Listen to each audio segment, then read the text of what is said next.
Good morning, everybody, and welcome to Watkins Glen International for the Hoosier Racing Tire SCCA Super Tour, the final round of the 2025 Super Tour season. I'm Gregg Ginsberg along with Brendan Kazmarek here, and we're going to be bringing you qualifying here all day long from this beautiful facility. Good morning, Brendan. How are you? Good morning, Mr. Ginsberg. Thank you. I'm well. How are you? I am doing well. It is good to be back after a couple of rounds away, and I'm looking forward to a great weekend of racing here. I'm also, more importantly, since I'm not in the 100-plus degrees Charlotte, North Carolina this weekend, looking to some cool weather as well.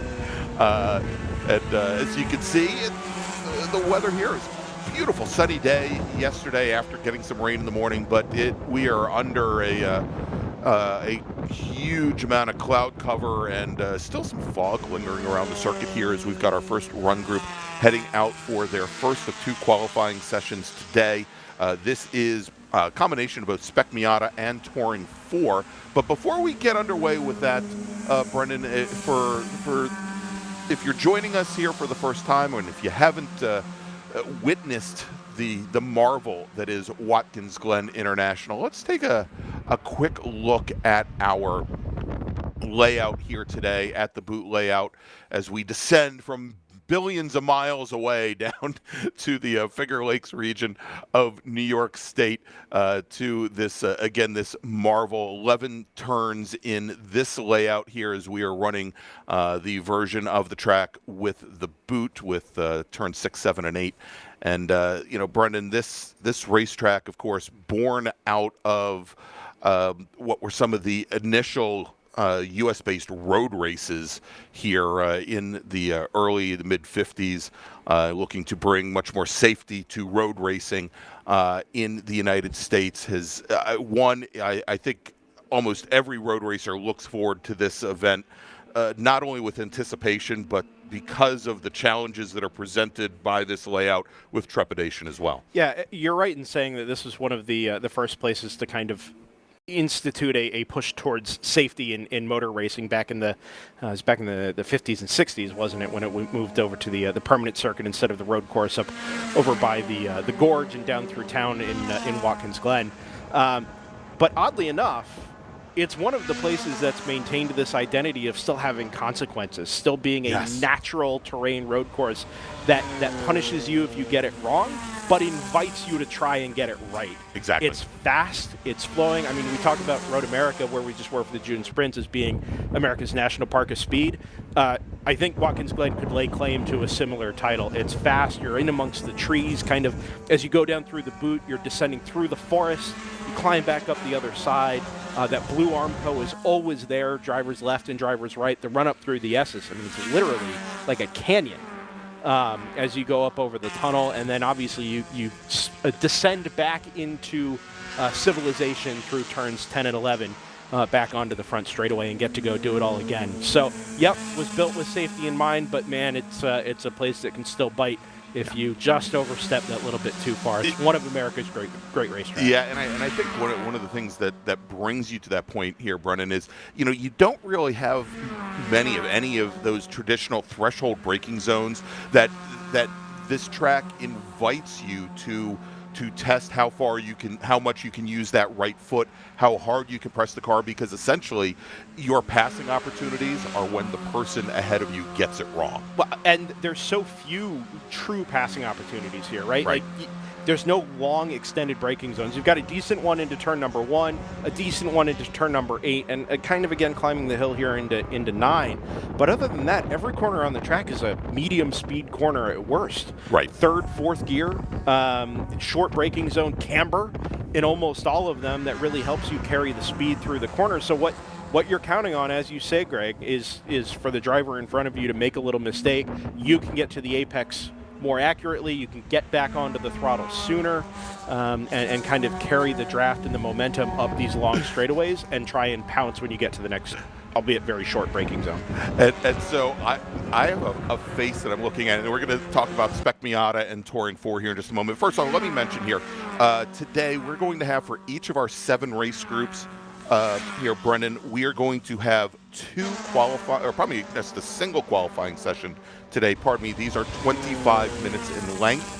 And we're going to have this first group. This is Spec Miata and Touring 4. They're going to be kind of separated out from the rest of the group. We're going to have this group, and then we're going to take a break for lunch here. That's just the way the schedule is worked out.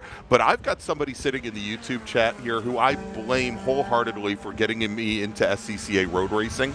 And it brings up a great story that I have here. Greg, we've been live for 10 minutes. You're already telling stories? I'm already telling stories. Unbelievable. It is Dangerous Dave Parker. Dave Parker, who got me into road racing, was one of my initial Friday at the track instructors at Summit Point Raceway back in, I think, 2001, and came up here one race weekend for the Mid-Atlantic Road Racing Series, and Dave was racing in a Volkswagen Scirocco at the time, and a driver and a person who I always looked up to as a person of confidence, and actually gave me a lot of confidence when I got behind the wheel. He got out behind the wheel of his Scirocco after his very first qualifying session, shaking here.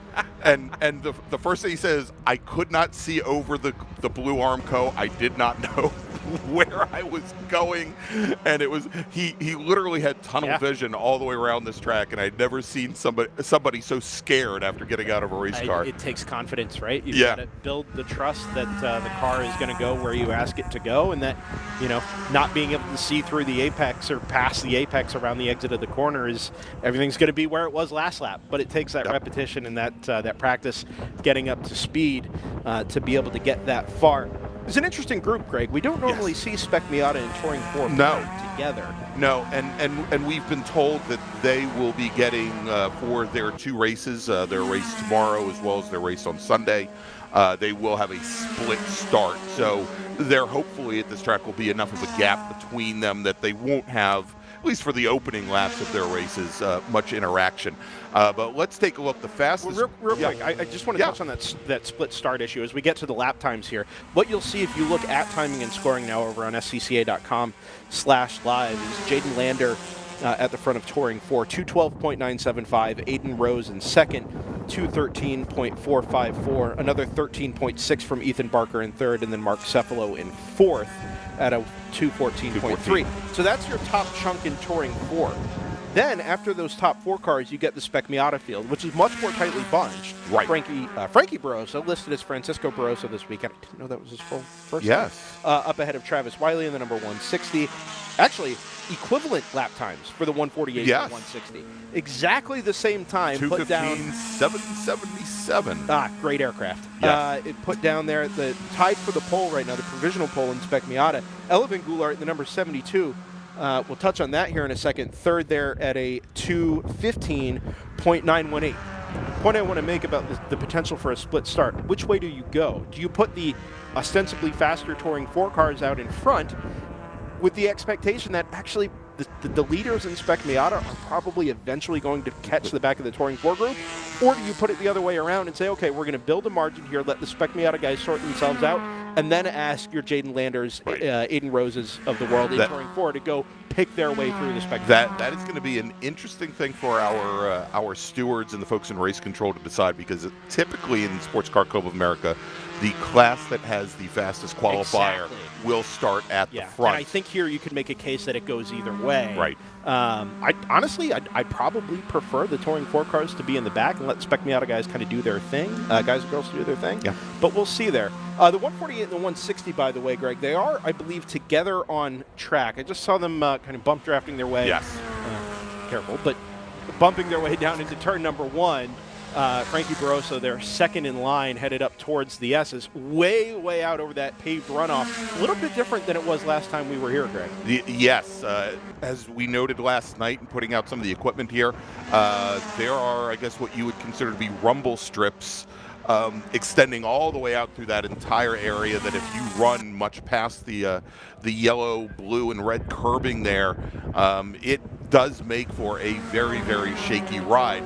Now, the fact that we have many of our racers taking what I would call the NASCAR line through the 90, through the first turn there, and running very wide. Big change from previous years where the racers had been instructed that they should not be going past that yellow, blue, and red curving. I think what we found back in 2023, Greg, was that it was really difficult at a club racing level to enforce that fairly, where you have drivers that are naturally pushing the limits of what they can do and get away with, trying to hustle as much speed as they can through that heavily cambered turn number one. In some cases, in terms of fairness, it's actually easier just to let the track limits be defined more naturally. Correct. Right? To say, okay, there are natural deterrents out there in that there is a wall out there. Yeah. And now they've added in this grooved curbing. Right. Say, okay, if you're going to go out there, you do it at your own risk. Your lap time won't be deleted, but the language about cars going off course remains and is still very specific, right? So if you go out there, you are required to yield to cars that have stayed on the race course. Right. So guard your driver's right. If you're way out to the left trying to carry the speed through the exit, fine, fair. You're not going to have your lap time deleted. You need to rejoin safely. Exactly. And the real problem there is, Greg, it pinches right as you get to the turn in, just before the turn in point to turn number 2 where you climb for the S's. So right there, I mean, you're talking about a foot or two from the backside of the curb to the end of that safer barrier. And just like this, you got to rejoin safely, check your mirrors, and then straighten it out as you head towards turn 2. Questions in the chat from Taylor Johnson and Pablo Colodje asking about the track limit situation. It's really just a fairness thing. Right. If we're going to enforce it, we're going to enforce it the same for everybody. And without technology, really, really difficult to do that consistently. Great. I think we're about halfway here. Yep. Why don't we make our initial call to grid first of the weekend, Greg? Oh my gosh. Step aside and pay some bills and rejoin for qualifying 1 action from the 2025 Hoosier Racing Tire SCCA Super Tour finale at Watkins Glen International. Attention in the paddock. First call to the grid for Race Group 2, Formula Atlantic, Formula Continental, FE2, Prototype, and Prototype 2. Please head to the grid. Race Group 2, this is your first call to the grid. All right, so let's take that break. We'll be back here in just a few moments with more qualifying action from Watkins Glen. Stay with us.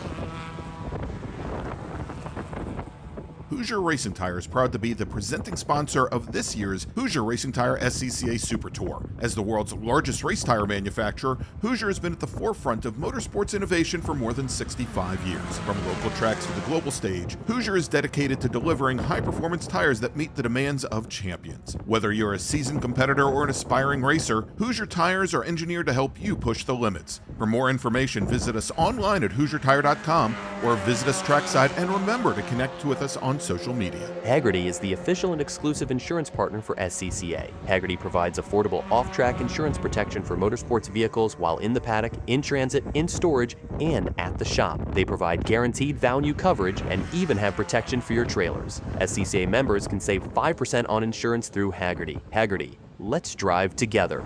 Learn more at Hagerty.com. For more than 30 years, championship-winning drivers have demanded the Hawk Performance braking advantage. Now you can experience that same advanced technology on your daily car, truck, or CUV with Hawk Performance street products. With brake pads, rotors, and fluids that deliver smooth braking for muscle cars and tuners, Super Duty solutions for tow vehicles, custom-engineered motorsports friction designed specifically for road racing, autocross, drag, and everything in between, Hawk has all your braking needs covered. Visit HawkPerformance.com to learn more. Hawk Performance, what's stopping you?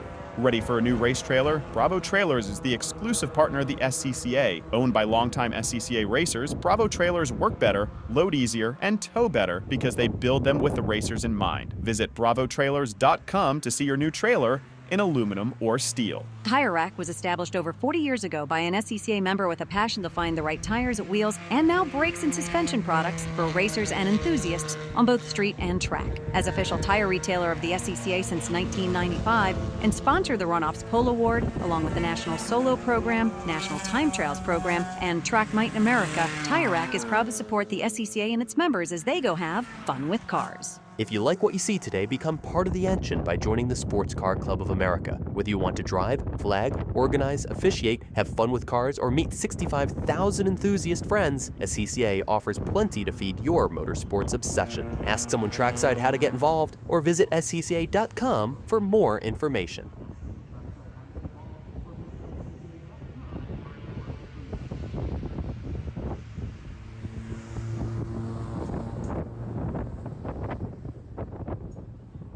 Welcome back to Watkins Glen International, the 2025 Hoosier Racing Tire SCCA Super Tour.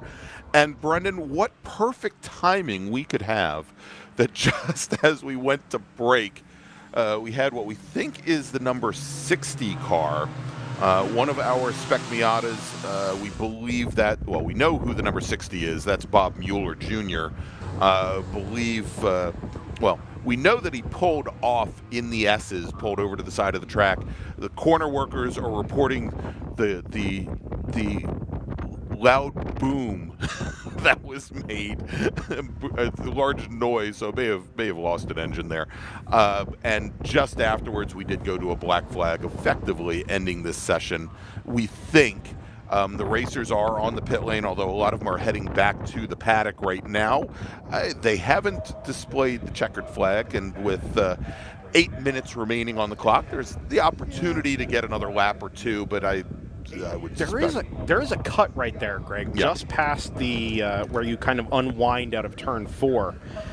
Just at the start, at the flagger station there, on driver's right. So if they can get the car hooked up quickly and there's no fluid to clean up, they very well may be able to pull that car off course and get us back going again. They are queuing cars at the end of the pit lane, like we are headed that direction. Yeah, indeed. Which is good.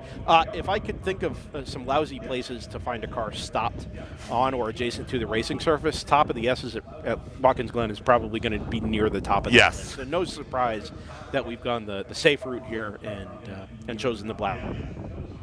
That car. Yeah, and so we do have a number of drivers that just decided to bring their car back to the paddock. So let's go and give a little rundown here of the field. Current fastest driver on track, Jaden Lander out of New York, in his Touring 4 Mazda MX-5, the 04 machine, with a time of 2:12.577. And as long as he's the fastest in T4, we'll give you a quick rundown of Touring 4, where Aiden Rose, Brendan? Real quick, Greg, we got to issue a correction. We made a call to grid for Group 2. Steve Witston called us. Oh, it's lunchtime next. It's lunchtime. That's right. I knew this was going to bite us at some point. Yeah. It didn't take long. Darn it. Yeah. All right. So we should be clear here. There is no Group 2 qualifying until after lunch. Do not present to the grid. Grid will not be happy with us. Yes. Rightly so. Sorry, Steve. We are headed to an hour lunch break, and then sometime around, what does that look like? Well, we'll get a back time at some point here, but closer to 1 o'clock, you should present yourself to grid for qualifying 1 for Group 2. That's Apologies for that. Make sure to present yourself. All right, so we knew that we'd mess that up at some point. So it's Jaden Lander, Aiden Rose, 0.13 of a second back in his Touring 4 Mazda Miata. He's out of Statsburg, New York, with Ethan Barker out of Houston, Texas, in his Mazda MX-5, 0.9 of a second back from there. That's your top 3. Mark Cefalo, who has brought out the Mazda RX-8 this weekend. We saw, of course, last year at the runoffs, and actually earlier this season, where he had been running primarily an NC Mazda Miata in Touring 4. He used the RX-8 at the runoffs last year, and that's what he has there with us this weekend. He's 4th fastest, currently 1.6 seconds off of pole. So that's your top 4. In Spec Miata, former national champ Elvin Goulart driving his son Ethan's race car this weekend. He's out of Shelton, Connecticut. He is your provisional pole sitter in Spec Miata, 41/1000ths of a second up on Chris Chufo. Chufo with a time of 2:15.58. Chris is also, obviously I'm talking about Spec Miata now. They're all in Spec Miatas. Both Elvin and Chris, both in 99 cars. John Salerno out of Fairfield, Connecticut, actually. And here we go. Why does this always happen in Spec Miata, Brendan, when we have drivers with identical qualifying times? But Chufo and Salerno both at a 2:15.581. And Do you want the physics lesson, Greg? No, I don't want the physics lesson. Are you sure? I'm just trying to remember how we qualify one in front of the other. And I think it's based on registration time, if I remember correctly. Sean Noonan, though, only 27 1,000ths back. This is just amazing as you walk through here. Noonan 27 thousandths back from Salerno. Ryan Maloney, who has this year moved over to Spec Miata after having run a regional series out of the Washington, D.C. region called SSM, specifically for 1.6 liter Miatas. Now Ryan Maloney only 5 1,000ths back from Noonan, 5th fastest. Frankie Barroso.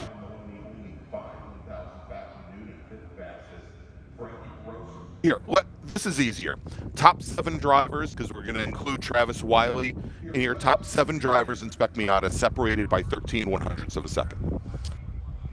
I think our hopes for a restarted session here, Greg, have dwindled to Gone by the wayside. Virtually nothing. Yeah, they've pulled all the cars hard to drivers right there, come up the backside of the cold pits and straight to impound in front of Victory Lane as our first competitive session of the weekend draws to a close. Again, if you're in Group 2, do not go to grid. We are headed towards lunch, and then we'll have Groups 2 through 7 to come after our 1-hour lunch break. Looking at a 1:10 restart is the number we've gotten from Clerk of Course. So 1:10 Eastern time will be our restart time for Group 2, at which point we'll get our Open Wheel Cars Wings and Things group out to set their first qualifying times of the weekend 25-minute session. So we'll step aside here, Greg, on the Hoosier Racing Tire SCCA Super Tour. 1 down, 6 to go. Enjoy your lunch break, everybody, and join us on the other side right around 1:10 Eastern time for Groups 2 through 7, qualifying of the final round of the 2025 Hoosier Racing Tire SCCA Super Tour. All right, we'll see you in just about an hour.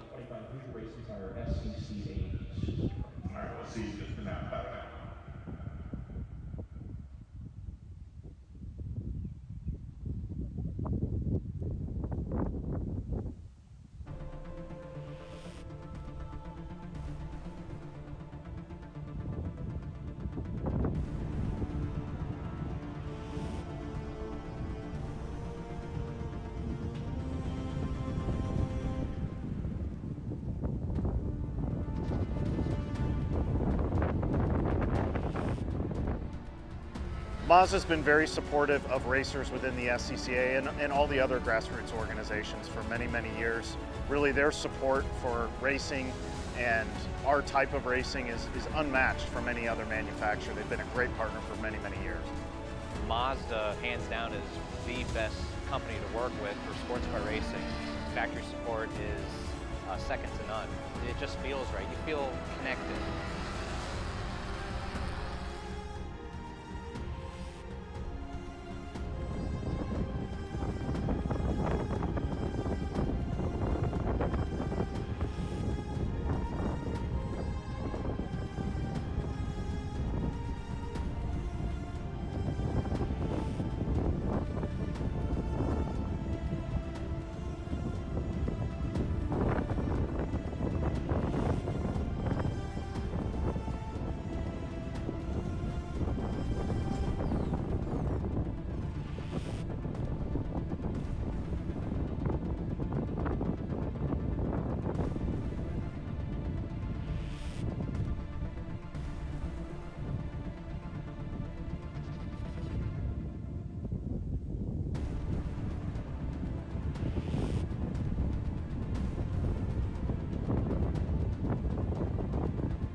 Welcome back from lunch, everybody. It is 2025 Hoosier Racing Tire SCCA Super Tour live from Watkins Glen International. I'm Gregg Ginsberg. He's Brendan Kesmerick, and we're bringing you qualifying day here at WGI. And next up, taking to the track for their 25-minute qualifying session, our open wheel and prototype racers. And Brendan, of course, as the track has dried out, looks like a lot of these racers going out on sticker tires to try and put in. I'm sure that they are probably anticipating damp conditions tomorrow, want to maybe improve their positions for the feature race on Sunday, which are set on the fastest lap times from qualifying and the sprint race tomorrow. Let's talk about the weather a little bit, Greg, because it's been a hot topic here in the Northeast over the last week or so. Record-breaking heat throughout most of, I'm the Mid-Atlantic and Heat the Northeast, right? We had a real field temperature of 113 degrees in eastern Pennsylvania. Oh my gosh! On Monday, I think it's the highest ambient feels-like temperature I've ever seen, including my time in Florida. But anyway. So we go through a week, basically, of that. We get here yesterday. It was better, but still very humid. Had a couple of thunder showers roll through. Wake up this morning, it's 62 degrees, completely overcast, foggy, cloudy, misting / raining, depending on what time you were here. And otherwise, the most pleasant day we've had in the Northeast in a week, right? But that doesn't mean that the conditions were optimal for racing. It just means instead of tearing tires apart, now it's a little bit of this like weird damp, but it's too humid to really dry out. I think we're there with track conditions. Yes. I think we're about dry. Just maybe be a little careful on some of those painted curbs. You don't want to catch yourself out on maybe some pockets of moisture that have fallen into some of the grooves there, as these curbs are pretty aggressive. All right, so pretty nice-sized field here in FE2 as well as Formula Atlantic. Caleb Schrader has made his way east from Tigard, Oregon, and he's in one of the Comprint Motorsports cars. I think the Pink Cow car that Franklin Futrell. Not Pink Pig, Greg. No, not Pink Pig. Pink Cow. The Pink Cow. Right. That Franklin Futrell typically races. Dexter Suba from not make it that far from New Hampshire. Steve Whitston, who of course was the first person to yell at me when I made that Eric Grill was ill-fated call to the grid. Yeah, because Steve thought his qualifying session might be starting an hour earlier than scheduled. But Steve, who I think was coming off a Formula V win at the sprints, is out. He comes, of course, from Georgetown, Texas, and let's take a look here. Of course, in Atlantic. Good field here. Tony Ave, who I think the last time I saw him in an Atlantic was at the National Championship runoffs at Road America last fall. He is racing the number 49 Swift, Mazda-powered Swift. Nico Vardis here this weekend in his JDR. That's an F1000 car. Yeah, exactly. He's from Sylvan Lake, Michigan, and got a couple of Canadians that have come down. Peter Vida, in his Continental is Van Diemen out of British Columbia, so another person making it all the way from the West Coast and coming east here as well. Yeah, as far as Super Tour goes, almost couldn't be further. No. Sebring, I guess. Yeah, you got to go exactly. south. Yeah, no. But, good to have. We had a little bit of this last year, too, some of the cross-border, particularly in the open wheel cars, I think. Indeed. Down from Fredericton, New Brunswick. Exactly. We've got Marcel Lafontaine, who's down from Quebec, and as well as Jeremy Hill, who's coming down from Ontario. Yeah. Now we're getting, not quite representative times. Tony Ave, perhaps there, 147, 2:30 to go quickest in Formula Atlantic. No surprise there. And looking down at some of the FE2 times, I'd say 147 is about right. I would think for a quick lap in FA. Yeah, just FE2. Pull up the track records here, just to get a better idea under optimal conditions. Of course, no track records in SCCA get set during qualifying, but at least it'll give us an idea on where the bar is set.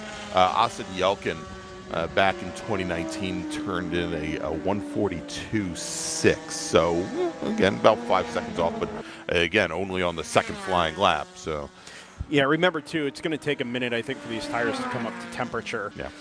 These are reasonably high load corners, so it will build quickly, but the ambient temperature is still pleasantly cool, I would say, and we're not getting any direct sunlight into the track with this sort of low-level overcast. So may take a couple of laps. I'm also not sure that anybody needs to be risking their weekend in Q1 here today if we anticipate tomorrow morning to be a little bit closer to ideal.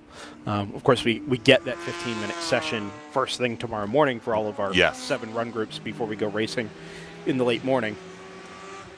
Caleb Schrader's your FE2 pole sitter at the moment, 151.729. Steve Whitson just comes through start-finish and improves his time, but not his position. Still sits second to the 99 there, just over a second behind Caleb's quick time. Then Dexter Suba in the number 89 and Keith Jocelyn in the number 55. Am I right in saying, Greg, that Keith has moved over from running the F600s this year to the FE2s? Yes, exactly. And we saw Keith a little bit earlier this season in this SCCA Formula Enterprise 2 chassis as well. And I think this is probably the third. I know we saw him at VIR, but I think it's the third event that we've seen him run it in. And hopefully I'll see him at the New Jersey Majors in just a couple weeks. I love the FE2 cars, Greg. When I think about the open wheel ladder in the United States, I mean, it's obviously complicated, right? You've got a bunch of Formula 4 base series, current gen and previous gen. USF Junior starts you up the USF ladder if you want to go that direction. There's the Formula 4 and Formula Regionals on the SVRA side if you want to go that direction. But in club racing specifically, right, it has never really supported Formula 4, Formula 3 type racing the way that, you know, maybe you might have expected. But what it has done is provided opportunities, number one, for these great old Formula Atlantic cars, a place for them to go racing, some of the Formula Continentals, which used to be F2000 cars, to continue to go racing, and this FE turned FE2 chassis and engine combination that's lower on power, it's cheaper to run, cheaper to buy, and the racing is off the charts. Yeah, it was absolutely awesome. So you get the wheel-to-wheel competitive aspect of it, and let's say a less pressure-filled environment if you want to go club racing without having to go spend the big dollars of a professional promotion or a professional sanctioning body. I just think it fits the bill so well to allow young drivers and experienced drivers alike to go out and have close competitive open wheel racing on a budget. Yeah, I would say, and on the budget with drivetrains, you know, granted, you know, a SADA transmission isn't exactly the cheapest thing in the world, but the Mazda motors that are in these cars are, you know, street motor based and easy to find parts for, certainly, and again with a high degree of aero from these cars, they really do promote very good close racing. All right, let's take a look at FE2, where Caleb Schrader still has about a 3/4 of a second advantage over Steve Whitston. Another second and a half back to Keith Jocelyn, with Dexter Suba fourth fastest. And as far as timing and scoring goes, if of course we place that all in the top left-hand corner or left side of the screen, you can also find it in Race Monitor for those of you who have the Race Monitor app, or if you want to go to race-monitor.com. But if you go to scca.com/live, you'll see multi-sector timing and scoring here. You'll be able to see when racers are on flyers. So, for example, right now, I believe, and our new fastest racer on track is actually in his store WF1 prototype, Perry Richardson, who just turned in a 1:45.753. This time through very quick in the speed trap, but hasn't been setting the world afire through our 3 different sectors, and we've got those different sectors shown on that screen for you when you go to scca.com/live. Todd Parks, the only other prototype racer here in his critter, not getting out on track for this qualifying session.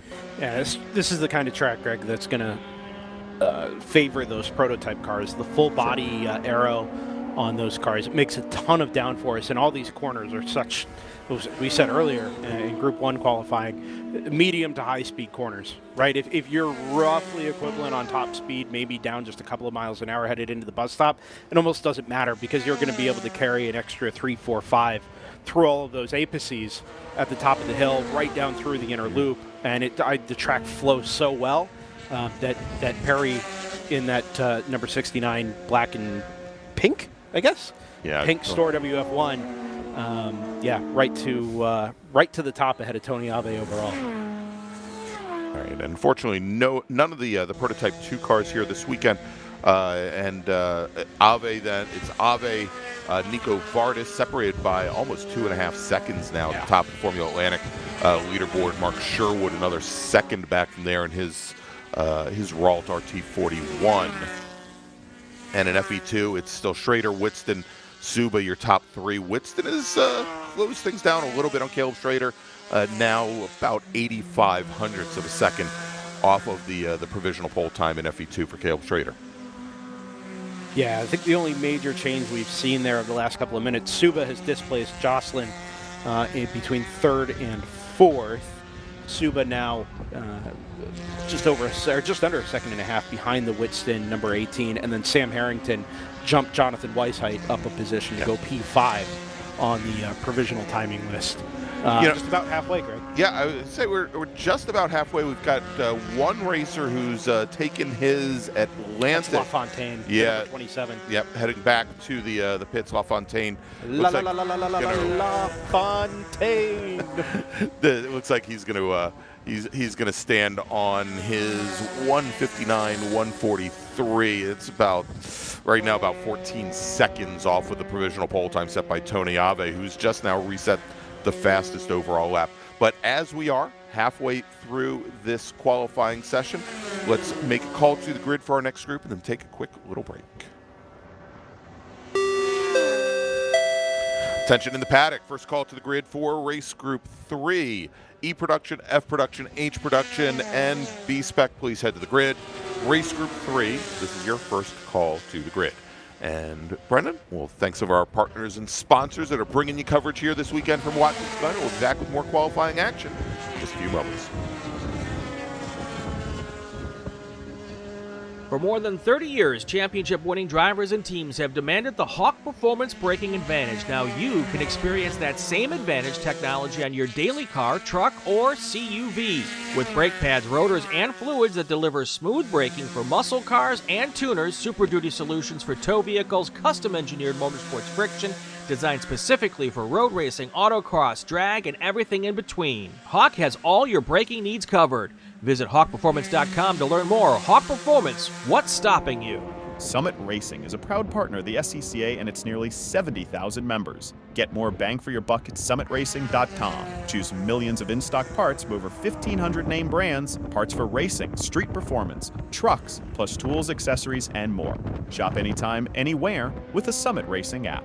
Ready for a new race trailer? Bravo Trailers is the exclusive partner of the SCCA. Owned by longtime SCCA racers, Bravo Trailers work better, load easier, and tow better because they build them with the racers in mind. Visit bravotrailers.com to see your new trailer in aluminum or steel. For more than 100 years, Sunoco, SCCA's official fuel partner since 2001, has been fueling victories on and off the track, which is why Sunoco has trusted to fuel over 50 series of racing, driving, and winning, including the SCCA National Championship runoffs, SCCA Pro Racing, Trans Am, and NASCAR. To find race gas near you, visit SunocoRaceFuels.com or call Sunoco at 800-RACE-GAS. Mazza Vineyards is the exclusive sparkling wine for podium celebrations at the Hoosier Racing Tire SCCA Super Tour, SCCA Runoffs, and Tire Rack SCCA Pro Solo. Celebrate your racing weekend with Mazza Vineyards and learn more at enjoymazza.com. Did you know SCCA members can save $20 on every track night they sign up for? That's right, Track Night in America, driven by Tire Rack, now hosting 150 events at more than 30 tracks across the country. It's the easiest and most affordable way to get you and your friends on track in your street cars all year long. Visit tracknightinamerica.com to learn more and get yourself on track. It's the 2025 Hoosier Racing Tire SCCA Super Tour, the premier amateur road racing series bringing together top SCCA road racers from across the country. The Hoosier Super Tour visits some of the greatest tracks in North America, showcasing each of our 23 car classes. From production to GT cars, prototypes to Formula cars, the Hoosier SCCA Super Tour packs a ton of wheel-to-wheel racing action into every event.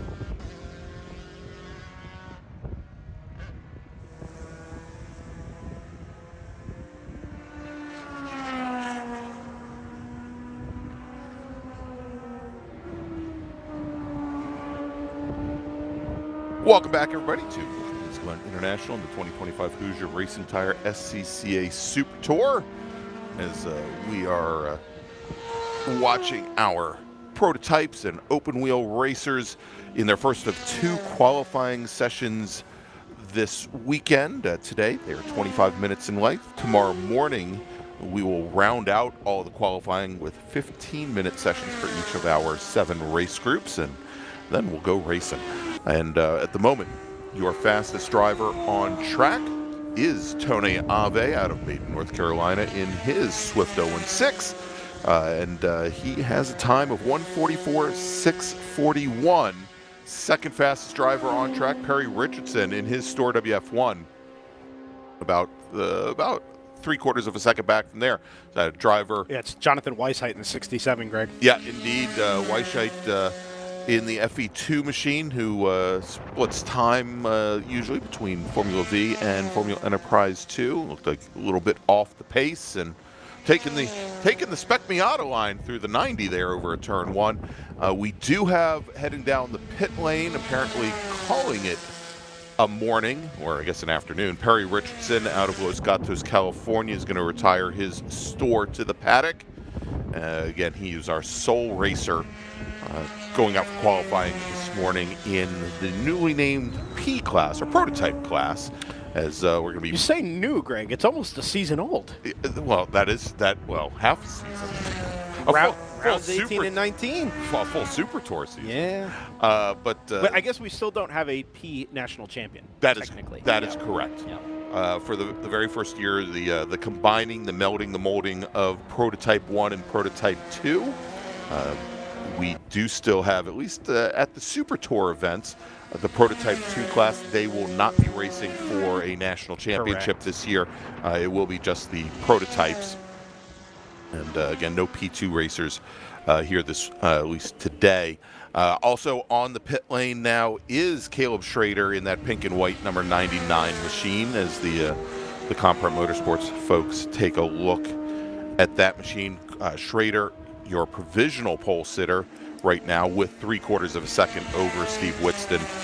Dexter Supa, another 3/4 of a second back from there. Looks like the top 4 drivers all have about a 3/4 of a second delta between them. And that's good, Greg, because it was about a second and a half. So everybody's found a little bit of time, roughly half the time they need, or in some cases all the time they need. The problem is everybody ahead of them also stepped forward. Found the exact same. So we've compressed the gaps, even though the times, even though the positions are still fundamentally the same. It's a good lap from Schrader, though. That 150.8, I think it's only about a second or so off of the FE2 track record. And we're watching right now, or we're going to try and watch Jeremy Hill in his 00 Swift, and I believe that's him coming through turn 10 right now. And we'll see. Try and track. There goes Vardis. Yeah, that's Vardis. That's so, an FE2. yeah, so as watching Jeremy Hill, he's got personal best in Sector 1 and Sector 2.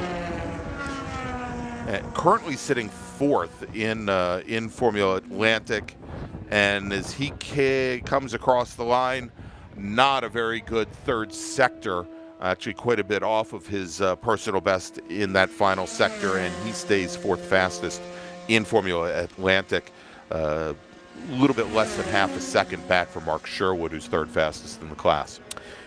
In looking at these FA times, Greg, the way that these different specs of cars or spec lines of cars make their speed becomes apparent at a place like Watkins Glen. Tony Ave in the Swift 016, Jeremy Hill in the Swift 014, same with Marcel Lafontaine. Those cars have I would say, a more appropriate balance of power, downforce, and drag. Right. Right. They tend to accelerate up to their maximum speed in a fairly predictable and linear. Not linear, but closer to linear, right?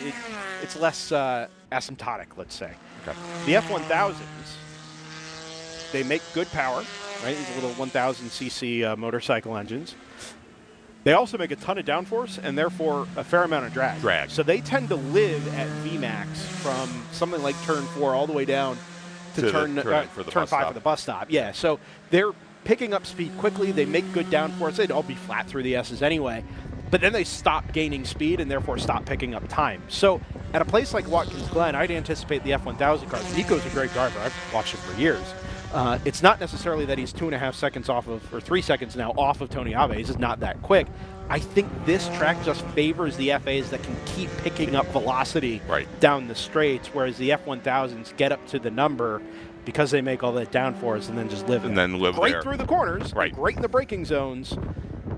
But I think they just lose a little there on the straight. Yeah, and so then the question is how much can you trim the car out before you have issues with some of these bigger longer sweepers here. Yeah. Real quick, Brendan, let me make another call to the grid for our next group.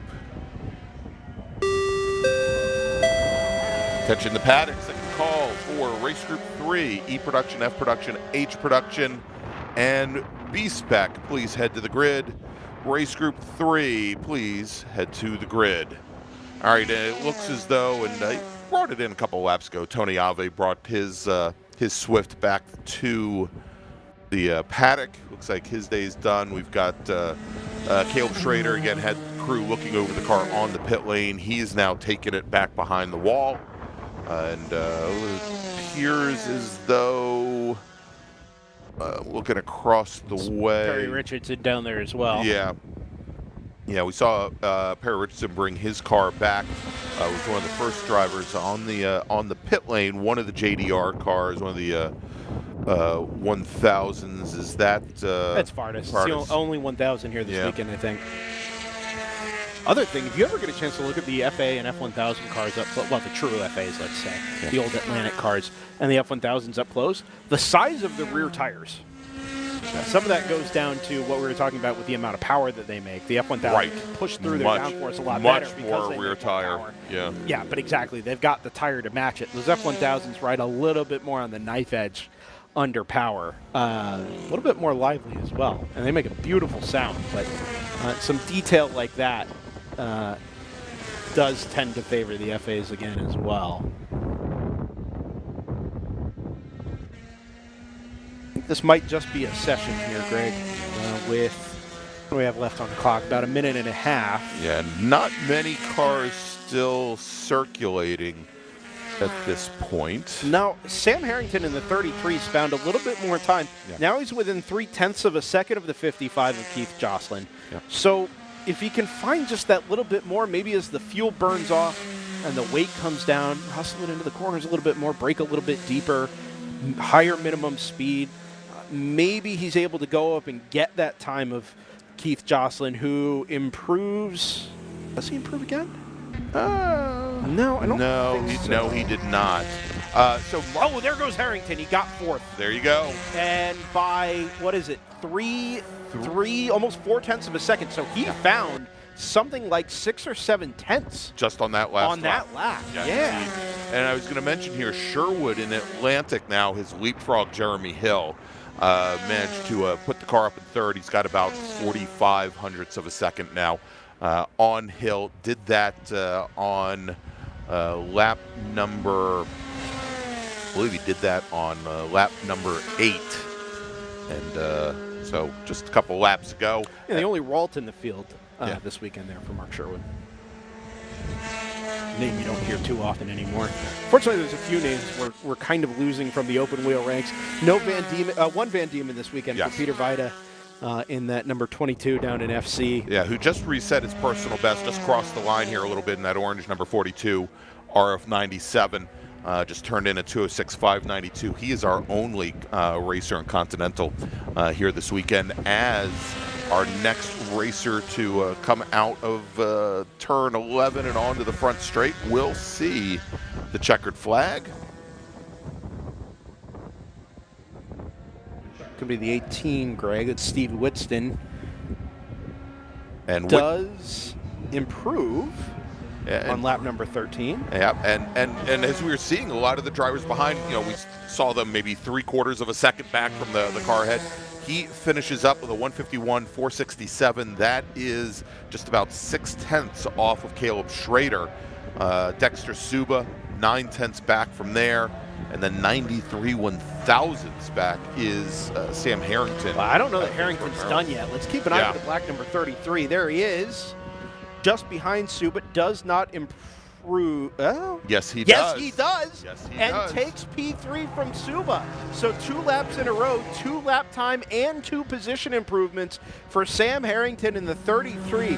They came across the line. It looked like basically nose to tail. Yeah. And in some ways, actually, it might have been Jocelyn in the 55 now that I look at him, headed up the hill. But anyway, that draft, I think, actually helped Harrington, A, to get the position off Jocelyn, and then B, to get the position off Dexter Suba. Yeah, and that last time through, beat Suba, well, didn't beat Suba to the line, but improved enough to qualify 8th overall in the group, 12 1,000ths of a second ahead of Dexter Suba.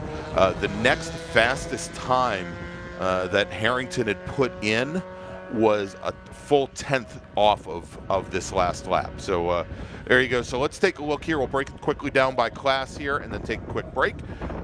In prototypes, Perry Richardson, your sole racer out on track with a 1:45.38. He's going to start on the, well, he's second fastest here today. Tony Ave, who was your fastest driver on track, fastest the Formula Atlantics, with almost 3 full seconds on Nico Vardis.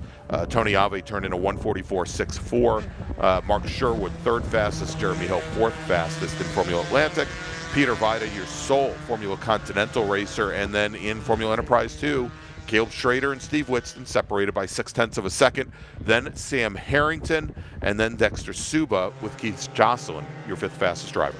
Just before we go to break, Greg, I do want to highlight 2 things. Number one, thanks for being with us on this final live Friday of 2025, everybody, as part of the Super Tour. We are obviously anticipating the runoffs next, but if you're playing a little distraction from work here, appreciate you being with us. Do give us a like, of course, on the official SCCA channel over on YouTube, and subscribe and hit the little bell there for notifications for when we go live. Unfortunately, it'll be a couple of months, but would love to have you along for the ride for the runoffs as well. Second, we'd like, as we head out of this season, to promote some of the events that we don't get the chance to talk about for the next couple of weeks.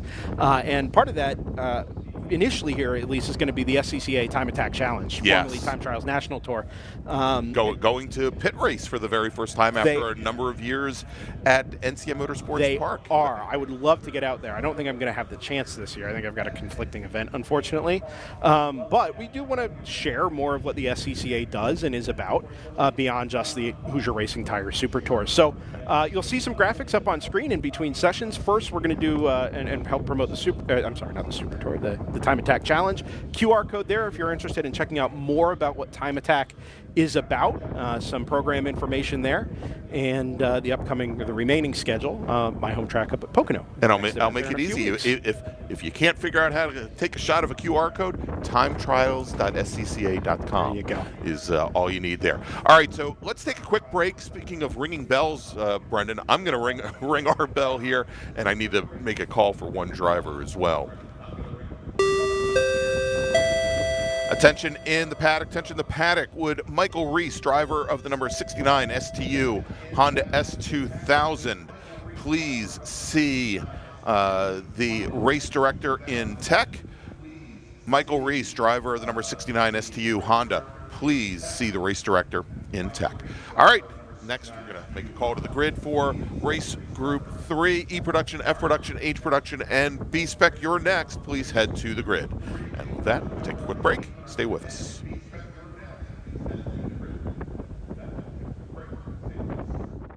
My customer experience with Mazda has been absolutely fantastic.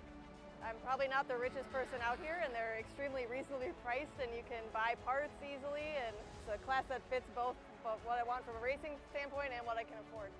We got into Mazdas largely just because it's a fantastic platform, and Mazda Motorsports has some of the best support for the grassroots racer in parts and technical advice and everything else, so they make it easy for us to run these cars.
Welcome back to Watkins Glen International and the 2025 Hoosier Racing Tire SCCA Super Tour. I want to say hi to a couple of folks in the chat. We've got Jen Capata, who I think we're going to see out in GT2 a little bit later. HP Beetle 15 is up at the bus stop. Hi, HP Beetle 15. And hi, Tim Adelson, who's all the way out on the West Coast. He's waving and saying hello to you as well. So thank you all for joining. We really appreciate it. And Brendan, up now, we go from our open wheel and prototype racers to our production category racers, as well as B-Spec, E production, F production, H production, and B-Spec. And we're going to check, hopefully, we're going to have some in-car video as well. I think we've got John Black with his, there it is, with his B-Spec Chevy Sonic on track. And all of the B-Spec racers here, Brendan, staying in very close, tight formation. I think much like we saw with Spec Miata, they're planning on using the draft here as much as they can, because that's certainly for them the way to make speed up through, especially up through the S's here, where they don't have a lot of aerodynamic advantages. Let's put it I mean, that way. you're being too kind, Greg. It's really just these cars are designed to be efficient, I suppose. Yeah. Right? They don't make a lot of power. They don't have a huge top speed, but it leads to these awesome drafting packs, like what people love about Spec Miata, right. SMX, Spec Racer Ford. Right? This is kind of the non-spec answer to that. Originally conceived as a pro-level class for manufacturers as part of World Challenge back in the day, is now the B-Spec class, and I think you could make a case probably the most resurgent class within the SCCA over the last year or two. Yeah, absolutely. So E-Production, 7-car field. John Hainsworth leading the field out on track. He's out of Vineland, New Jersey. Open top, 2nd gen Mazda RX-7, the black number 95 turf trade machine. He had a great run at the runoffs this year, Brendan, until he didn't.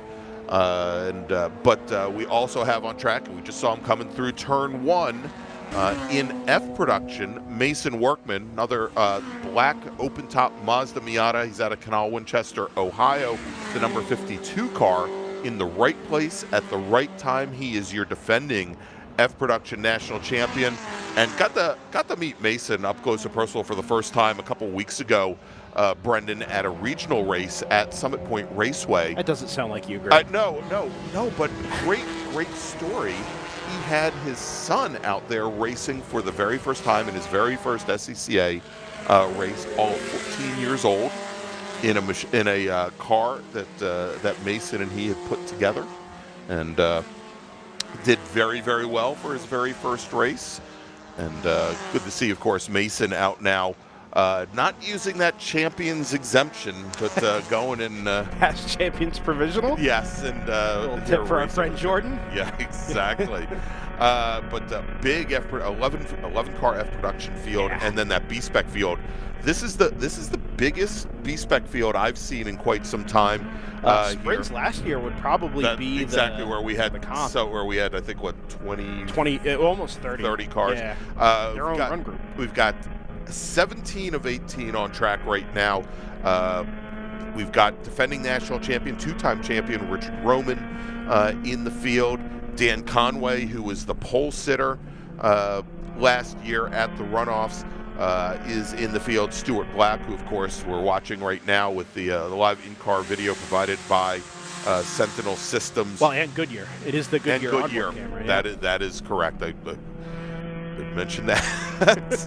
they're fitting the bill, so I should definitely mention that. But one driver who's not on track right now developed some motor issues during the test day yesterday and confirmed them in the practice session this morning. Stephanie Anderson out of Racine, Wisconsin, in her Mazda 2 had a motor expire. The crew is actually already working on getting a replacement motor in that car. Hopefully we'll see her out in qualifying tomorrow. Well, they're looking to source the replacement motor. They think they've got one, but they had to go actually pull it out of an existing Mazda 2. That's right. She did mention, and we kind of teased this a little bit, that headed up the hill through the S's, the car was losing RPM.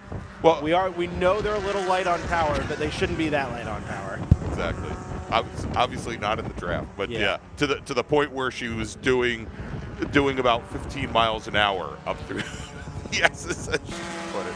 I'd like to just very briefly bring attention to the E-production field, where John Hainsworth is currently our provisional pole sitter, 211.234, still settling in there in that 7-car field. But would you take a look at the name in 4th in E-production, Greg? The person in 4th in E-production would be, so this surprises me greatly. Yeah, no kidding. So, did anybody else know he was running E-Prod this weekend? No, Racer X, Denny Stripling, podium finisher at the runoffs in Spec Racer 4 Gen 3 of late. Has been doing quite a bit of endurance racing, first in a Toyota. Racing. That's right, in both originally in a Toyota 86, but now a GT4 BMW. I know he's trying to get a number car that has gone off over a turn 9. The number 5 machine, I'm getting word because I don't see it in our Flagtronic system.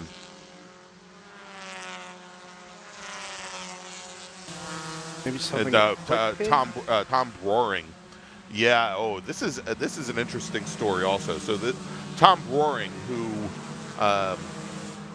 had for years alternated between his Triumph Spitfire in H production and his wife Carolyn's Volkswagen Rabbit, picked up a new to them Toyota Yaris that has a little bit of provenance to it.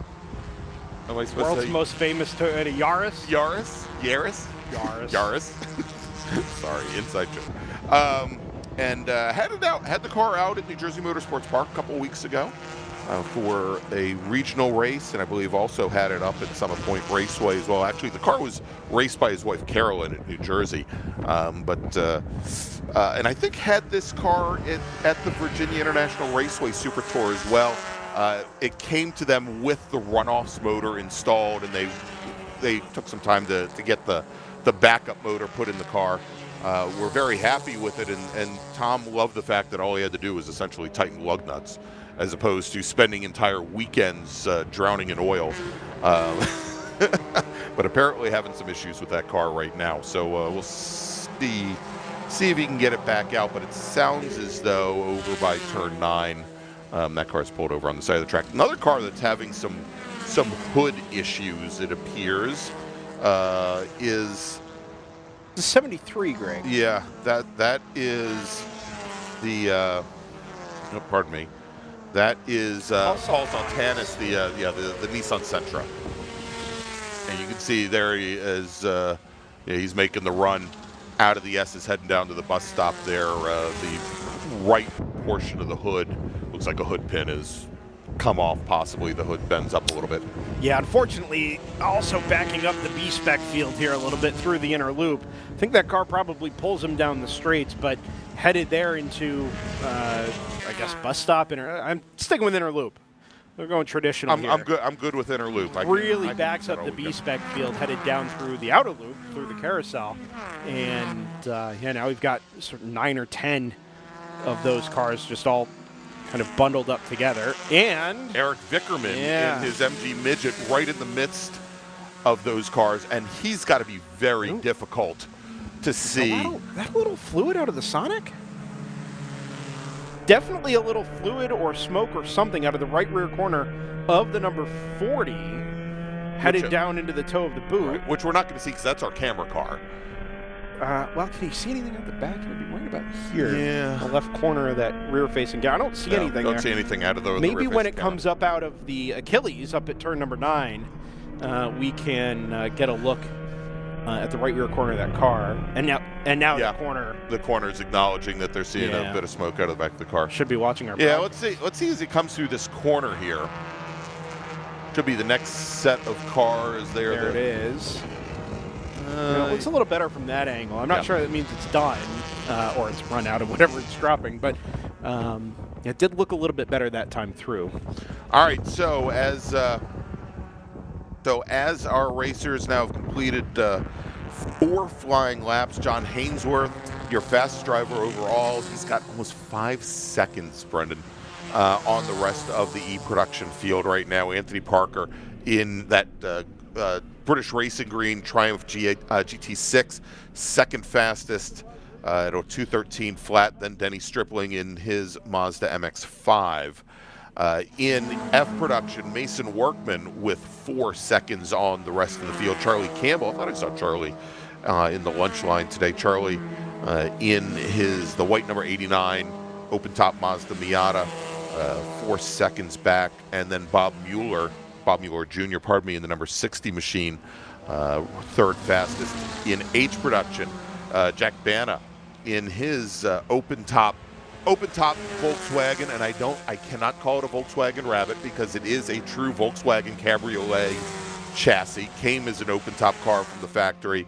He's got almost 6 3/4 seconds on Vince LaManna's Rabbit, the red and black Rabbit, and the rest of the field. I'm just stunned by that right now, to be perfectly honest. In B-Spec, Rich Roman, again, your defending national champion out of Stroudsburg, Pennsylvania, with a 2:26.723. We saw he and his teammate Dan Conway working the draft together. But Conway is not the second fastest driver. He is the third fastest driver because, smoke or no smoke, Brendan, Stuart Black is only... Tony Stewart Black. Yeah, Tony Stewart Smoke. Black. Yeah, yes. Lovely. And Black's coming down the pit lane right now. Well, he had already come to a stop, so he's actually leaving his box now.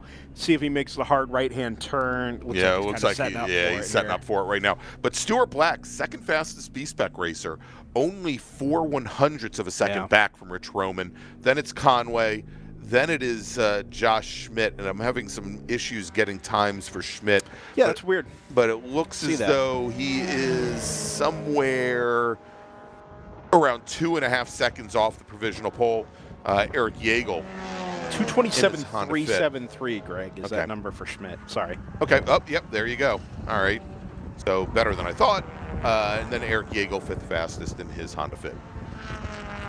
Yeah, Stuart Black in that number 40. I don't know if he was going to be able to improve on that had he stayed out. I think the drafting pack for the B-Spec cars had kind of gotten the best it was going to get. They were all in that group of 7 or 8. Right. The 73 backing them up into the inner loop kind of but compromised everybody's lap there. Previous pole sitter Rich Roman was about 3 seconds off the pace, but it's all changed at the top of B-Spec. Yes, it has. Greg. Big, huge changes now as former national champion Steve Introne, not racing his usual Mini Cooper, is now in a Honda Fit. His young son, Zach, racing the Mini this weekend. Yeah. But Introne goes to provisional pole with 6/10 on Alex 600s, Greg. 600s, pardon me. Yeah, a lot less than that. 6/100ths on Alex Ratcliffe in the Rat Sport Mini, and then Eric Yeagle sitting in third. He's only 1400ths of a second back. Brendan, real quick, let's take a quick break and thank some partners and sponsors, and we'll bring you back to the end of qualifying here for our small bore. Attention in the paddock, first call to the grid for Spec Racer 4 Gen 3. Please head to the grid. Spec Racer 4 Gen 3, please start heading to the grid. All right, let's take a quick break. We'll be back here in just a few moments. More racing action from Watkins Glen. Hoosier Racing Tire is proud to be the presenting sponsor of this year's Hoosier Racing Tire SCCA Super Tour. As the world's largest race tire manufacturer, Hoosier has been at the forefront of motorsports innovation for more than 65 years. From local tracks to the global stage, Hoosier is dedicated to delivering high-performance tires that meet the demands of champions. Whether you're a seasoned competitor or an aspiring racer, Hoosier tires are engineered to help you push the limits. For more information, visit us online at HoosierTire.com or visit us trackside, and remember to connect with us on social media. For more than 100 years, Seneca, SCCA's official fuel partner since 2001, has been fueling victories on and off the track, which is why Seneca is trusted to fuel over 50 series of racing, driving, and winning, including the SCCA National Championship runoffs, SCCA Pro Racing, Trans Am, and NASCAR. To find race gas near you, Visit SunocoRaceFuels.com or call Sunoco at 800-RACE-GAS. Tire Rack was established over 40 years ago by an SCCA member with a passion to find the right tires, wheels, and now brakes and suspension products for racers and enthusiasts on both street and track. As official tire retailer of the SCCA since 1995 and sponsor of the Runoffs Pole Award, along with the National Solo Program, National Time Trials Program, and Track Night in America, Tire Rack is proud to support the SCCA and its members as they go have fun with cars. Mazza Vineyards is the exclusive sparkling wine for podium celebrations at the Hoosier Race and Tire SCCA Super Tour, SCCA Runoffs, and Tire Rack SCCA Pro Solo. Celebrate your racing weekend with Mazza Vineyards and learn more at enjoymazza.com. Hagerty is the official and exclusive insurance partner for SCCA. Hagerty provides affordable off-track insurance protection for motorsports vehicles while in the paddock, in transit, in storage, and at the shop. They provide guaranteed value coverage and even have protection for your trailers. SCCA members can save 5% on insurance through Hagerty. Hagerty, let's drive together. Learn more at Hagerty.com. Want to try SCCA racing, but with an approach focused on fun and learning? The SCCA Experience Program is exactly that. With both short sprint races you can drive by yourself and endurance races you can do with friends. All you need is an SCCA membership, a driver's license, a properly equipped car, and the right driver gear. Visit scca.com/racex to find more information and events near you.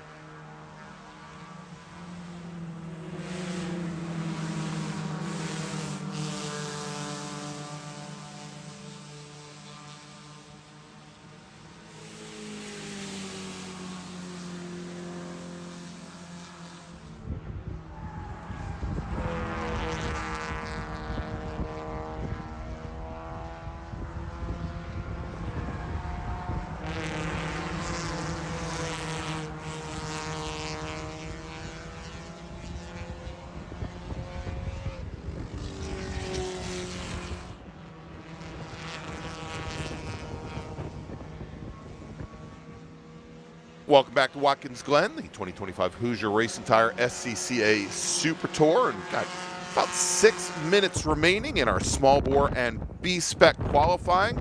Currently, fastest driver D production, John Hainsworth in his Mazda RX-7. Jack Vann is your fastest H production racer in his Volkswagen Cabriolet. Mason Workman in his Mazda Miata. Your fastest in F production and in B-Spec. Now going back to the top of the leaderboard, Rich Roman with the number 1 on the side of his car. He's got 11 hundredths of a second over teammate Dan Conway. Steve Introne, who was your provisional pole sitter when we went to break, Brendan, he now sits in 3rd. I always have a bunch of respect for these B-Spec drivers, Greg, for a whole variety of reasons. One of them is their ability to just be in constant close quarters with one another, even when you ought to be all eyes forward, full focus, trying to set your qualifying times. It still takes so much cooperation with the drivers and cars around you to be able to make that speed and not hold yourself or the other guy or girl up. It's really kind of a balance in these qualifying sessions to actually, put the time down. And that's all happening while you're, being passed by production cars, the F and H production cars, going much, much more quickly virtually everywhere. Than you are. It's really kind of a balancing act there. And it really does kind of impress every time we see in a big group like this just how they're managing to manage all of that and actually put the times down. A little smoke there out of one of the B-Spec. Yeah, cars, one of the B-Spec minis, and I'm not sure if that's Maxence Ramos or no, I don't think that's Ryan Moran. We'll try and get the number on that car here in just a moment. We got a number of minis in the field as more and more of our racers appear to be heading back behind the wall. Charlie Campbell just ran his fastest lap of the session in F production, but only good for a 2:14.4. Here's a blast from the past. Fred McConnell. Ooh. That is significantly worse than the smoke we saw earlier. Yes, that is quite a bit of smoke that we just saw coming out of turn 9 from that Mini Cooper, and we'll get the number on that in just a moment. Hopefully he's going to take that car behind the wall. Fred McConnell goes to second fastest in F production. Now calls McKinney, Texas home, originally from the East Coast. I think used to put in some time working for Sunoco for a number of years. And Fred turns in a 2:14.379. That's about 3,500ths up on Charlie Campbell. And yes, that blue Mini has now headed to the pit lane. And seeing a lot of the B-Spec cars now come to the pit lane. Steve Introne does, JB Swan, Zach Introne. Looks like all the New England region racers came onto the pit lane. The 71 machine as well. Yeah, blue and white Mini. And this is where I look, and I think the battery on our radio is dying. I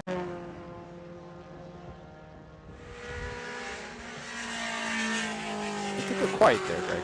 An injury. Want to wish her well. I think she's got a couple pins and screws and what have you in her ankle.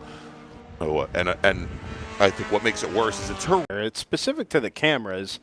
Our ticker and timer seems absolutely fine, but the cameras I'm able to watch here locally are all looking okay. So apologies for that. And it solves itself now, of course. But speaking of boots and ankles and, just things down in that area generally, they always say, Greg, be the change you wish to see in the world. Okay. And every time we come to Watkins Glen, I seek to be the change in the world. There is one significant corner at Watkins Glen International that has no name. That is true. Turn. No name, no identity, and yet it's one of the most consequential corners on the track. Yes, and it crests a hill, it's blind on the other side, no runoff, off camber. And what do we call it? Turn 9, no. From this point forward, if you care about Turn 9 and you care about all things Watkins Glen, we're going for the Achilles. Turn 9 is the Achilles. It's in the right spot. It's got the right shape. Brendan was looking for a hashtag to use. Well, that was a whole separate issue. But yes, here, if we want to make a stamp on the legacy of the SCCA at Watkins Glen International, Turn 9 Achilles. Make it happen. We certainly will. As we get a checker flag, Greg. Yep. And I think our production issues have sorted out. We're just waiting for me to stump for the Achilles. See, look, we can see the checkered flag from here. So there you go. I guess it is working. All right, checkered flag is out on the session. Real quick, Brendan, let me make a call to the grid for the next group, and then we'll recap and run down the qualifying times here for our different classes. Attention in the paddock, second call for Spec Racer 4 Gen 3, Race Group 4. Please head to the grid. Race Group 4, Spec Racer 4 Gen 3. Please head to the grid. All right, so let's rank things down here by class after 25 minutes of qualifying. It seemed a lot long. No, it didn't seem that long. It seemed a lot shorter than that. That's what I meant to say. In E-Production, and your fastest racer on the racetrack today, John Hainsworth out of Vineland, New Jersey, turns in a 2:07.974. 5 seconds on the rest of E-Production field. Anthony Parker, Denny Strickling, Whitfield, Gregg, and Michael Jones round out the 5-car field. Camden Jones in his Global Cup car, and Alejandro Gutierrez in his Global Cup car not making it out for qualifying. In F Production, Mason Workman, your defending national champion, and his Mazda Miata turns in a 2:10.6, 3.6 seconds up on Fred McConnell, with Charlie Campbell, Bob Mueller, and Thomas Gatos rounding out your top 5 in this 11-car field. In H Production, Jack Bana with a 2:17.15, 5.5 seconds up on Vince Lamont. With Eric Dickerman, third fastest, Dan Gabel in his Volvo in the Flying Brick number 50 machine, fourth fastest, and Tom Roaring unfortunately only completing a single lap in his Toyota Yaris. Go ahead, give me the definitive pronunciation for that car, Brendan. No, Yaris. Yaris, there you go. See, you almost did it wrong. All right, and finally in B-Spec, Dan Conway on the very last flying lap puts in the provisional pole time, a 2:25.835. Rich Roman with a 2:25.954 second fastest. Steve Introne in his Honda Fit, a 2:26.346. Alex Ratcliffe a 2:26.405. Eric Yeagle will round out the top 5, and Stuart Black, Brendan, who had posted the second fastest time of the session when he retired his car early with a little bit of smoke. Yeah. He drops all the way back to 6th, so hopefully they can resolve those issues, because these racers will all be going out for qualifying again tomorrow. All right, let's take a quick break. We'll be back here in just a few moments with qualifying for Spec Racer 4 Gen 3 from Watkins Glen International. You're watching the 2025 Hoosier Racing Tire SCCA Super Tour.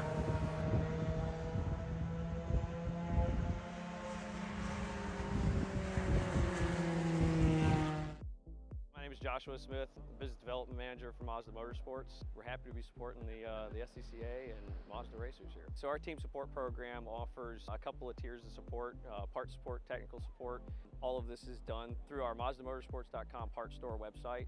It's basically like signing up for an Amazon account. Simple information, prove that you're a racer. It gets you access to our 800 hotline that you can call and speak to one of our parts representatives 5 days a week.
Thank you for joining us here this weekend from Watkins Glen International.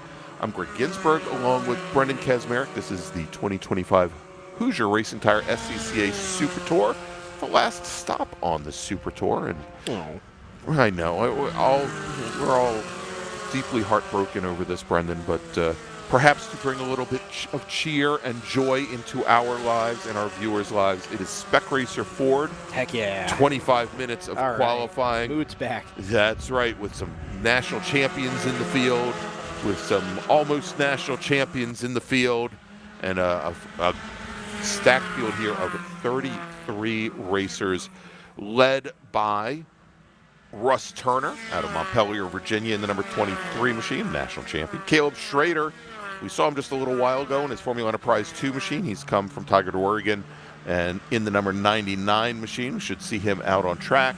Right behind Russ Turner on track, however, is John Black in that blue with red number 17 machine, another former national champion. We've got Sandy Satullo from Hillsborough Beach, Florida. Bobby Sack, a two-time national champion in the field in the silver number 19 machine. Morgan Burkhardt, who talk about having recent track knowledge. Burkhardt was just here racing a week ago with the Michelin Pilot Cup, albeit in a GT4 Porsche. Little bit different, although mid-rear engine race car. You heard it here first. Spec Racer 4 Gen 3, literally identical to GT4 Caymans. That's exactly the Gregg right. Ginsberg analysis. That's right. Yep. And so he heads out sixth. Then Denny Stripling, who we just saw in a in a production car. He is in his number 4 Spec Racer Ford out of McKinney, Texas, as our racers coming out of turn 11 onto the front straight to start their first fly class. Yeah, interesting to look out the front of the field there, Greg. First car across the line was the 99 of Caleb Schrader, starting the session out alone. Yes. Has decided not to hold back and try and get with the drafting pack. There he goes. There he goes. And then you've got the 23 of Russ Turner with something like 5 or 6 seconds between them. Is it that he decided to just go, or is that everybody behind him decided to let him go? Well, on a warm-up lap, you'd think, well, I'll just hang with the group here. We'll sort ourselves out, and then we'll get going for lap 2 or lap 3. But Caleb seems to think that maybe in this case the best move is just to get out into the clean air, not have to worry about the cars around him hooking up in the draft. Let's go lay the lap down, get a banker in, if you like, in air quotes, and see how the rest of the session presents itself here. And there's something to be said for that approach, to be fair. One of the other names I'd like to point out on the entry list, not sure if he's come across the line. Yes, he has. Is it Chris Pluta, who had the fastest out lap? Sandy Satullo in the number 07. So I don't know if you've watched much IMSA ladder racing this year. He's been doing a lot of Mustang racing. Mustang Challenge, yes. I believe he was also just at Le Mans. Yes. Running the Mustang Challenge Invitational, Yeah. which has been really, really cool. We love to see SCCA club racing drivers go take opportunities. Obviously, we talked about Morgan Burkhardt here, Denny Stripling we talked about in the last session, but relevant here again as well. And Sandy Satullo right up front, usually on the podium or in contention for the podium in the Mustang Challenge, which is really, really cool to see. And how many opportunities do you get to go race a Le Mans? Exactly. Right? If that were the choice for me, I think I'd be in a Mustang this year as well. Yeah, I would do it as well. Yeah. And I think a couple different racers that we know had made their way out there for that event. So here we go. First flying lap now in the books. And Caleb Schrader all by himself, as you mentioned. And the difference, Brendan, is about 16 thousandths of a second between Russ Turner, who was leading that second pack, or the first pack, I guess, and Schrader was all by himself. But Jim Goffrey going to provisional pole after a single lap, turning in a 2:06.78. Michael Odell out of Riverview, Michigan. This is a bit of a surprise for me because I have not seen, I think this may be the very first Super Tour appearance for Odell. I have to check some of my records, but I think that is the case. Got a couple of fans in the YouTube chat as well. Got Pace and Julie Odell. Bill Michael hashtag.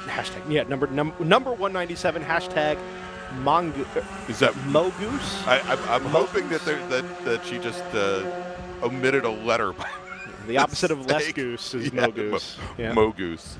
Yeah, equivalent lap times at the front of SRF3 again, Greg. We started the season exactly the same way back at the Homestead Miami Speedway with our coverage of the Majors event there before we got into the Super Tour with lap times that were bang on to the thousandth of a second, and we get the same thing here to close out the season again. James Goffrey and Michael Odell up there at the top, and then just 7 thousandths of a second. Oh, it's Mogoose. Confirmation. It is Mogoose. All right. Yep. Well, that's going to stick. Russ Turner, 7 thousandths of a second further back. Better than West Goose, I guess. 16 thousandths of a second further back to Caleb Schrader, 34 thousandths back to Morgan Burkhardt, and it just tumbles down the line. I mean, it's really wild to see, even as these cars have gotten quicker, Greg, over the years between the upgrade to Gen 3, the engine change, and then the SADEV transmissions as well. Typically when cars get faster, they get further apart. Not the case. Still attached right there together in SRF Gen 3. Top 9 racers separated by 47 100ths of a second. Some people would say half a second, Greg. Some people. Some would.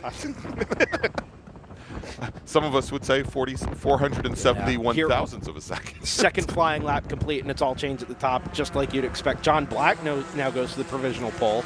1.3 tenths clear of Morgan Burkhardt in the 0-2. And then Goffrey and Odell slide to third and fourth, respectively. Caleb Schrader in the number 99, like we said, out there on his own in P5. You wonder if that's the best way to go about this now that the times have started to trickle in. I'm not saying it's not, to be clear, but might want to let out of the throttle a little bit and kind of drop back to that pack behind. And maybe the alternative or the strategy here is to do a couple of laps, bring the tires up to temperature, and then back out of it, cool the tires down, let everything, like I say, breathe a little bit. Yeah. And then go find yourself back in the pack. Or maybe he's trying to go for the race strategy. Well, if I clear the field by 5 seconds, can I just maintain that? Yeah, so is that something that I can keep? Yeah, sure. Exactly. Yeah. Now that I've broken the draft, can I keep that and keep people from coming up to me? So you were talking about Satullo, who again who was at Le Mans here just a week ago. His father, former Firehawk racer, and also put in a little bit of time in NASCAR for a while as well. And good to see Sandy up here, and I think we see Sandy here for almost every year for the Super Tour. Let's see here, and I'm looking to see if I've got some information on Mr. Mogoose, on Mr. Odell, who, by the way, Odell now finds himself fourth fastest in the field here now. Yeah, it did improve, but him and Goffrey stayed basically right together in terms of their positions, just slid down from 1-2 to 3-4 as the case is now. I seem to remember Bobby Sack having a couple of runaway victories here over the year. And a matter of fact, I think it was actually last year where we had talked to to Russ. Actually, I know Bielanski talked to Russ Turner about this, as Russ and Denny Stripling had some issues with Bobby kind of running away from him on the Saturday race, and they had to come up with some strategy to keep the race close and keep in the game for Sunday. And I think Russ actually took the win that day. Yeah, it's what it's about. I was going to make the point that for all of that, kind of easy running, not that racing an SRF and winning an SRF is ever easy, but as easy as he seemed to make it over the last few years, he was down in 8th. Right. They've come back through one more time. It's all changed at the top once again. Now it's Morgan Burkhart who goes to the top by just over 1/10 of a second from, is it a multiple-time national champion, John Black, or just one? Just the one. John, anyway, an SRF national champion, yes, John Black. Correct. Before you get to Bobby Sack at 3rd, Sandy Satullo up to 4th. It bumps Schrader, or keeps Schrader in 5th, I suppose. Bumps Odell down to 6th, Turner to 7th, and then Goffrey, who did not improve that time, one of the only drivers not to improve on lap number 4, all the way down to 8th. Stripling, and that number 4 is now P9, with Bruce Myers in the number 111 rounding out the top 10. So yes, John Black is a multi-time national champion, 2011 and 2012 in GT3 in a Nissan 350Z, and I believe, I'm fairly certain he was the very first Gen 3 national champion. Second. And so he won in 2016, and so that was the Mid-Ohio year, and I think he has one more. And he was the Gen 2 national champion in what is now called on the regional side just Spec Racer Ford back in 2003. So 4-time national champion. I'm wondering if Caleb Schrader is in a rental Spec Racer Ford Gen 2. I would suspect that also, given that he didn't haul his FE2 all the way out from Oregon, that the Spec Racer Ford most likely being provided by Conference as well. Who's in that white and pink FE2, Greg, that he was in? Is that Futrell? That's I think I mentioned earlier. That's the. I wasn't paying attention. Oh yeah, but yes, it's the car that Frank Futrell, Franklin Futrell normally runs. Got it. Sandy Satullo now going to the provisional pole, a 205.26, over a 10th, 1600ths up on Jim Goffrey, as those two drivers I think are right next to one another on track. I'm being told that Mo Goose is a play on Mother Goose, which I would love to believe is a Top Gun reference, but no way to know. I thought he was just Goose, not Mother. Okay, never mind. Odell up to P3 now. Goffrey in the 68 in P2. Splits those two cars. Caleb Schrader again without the draft improves. 0.03 of a second off of the number 197 of Michael Odell. And just about a 1/4 of a second clear of Caleb Schrader. I'm sorry, off the back of Caleb Schrader. Sorry, nope, off the back of Satullo. There we go. All right, let's make a call to the grid for our next group race, Group 5, SMX and Touring 3. Please head to the grid. SMX Touring 3 racers, please head to the grid. And we are going to take a quick break. We'll be back here in just a few moments with more qualifying action from Watkins Glen. Stay with us.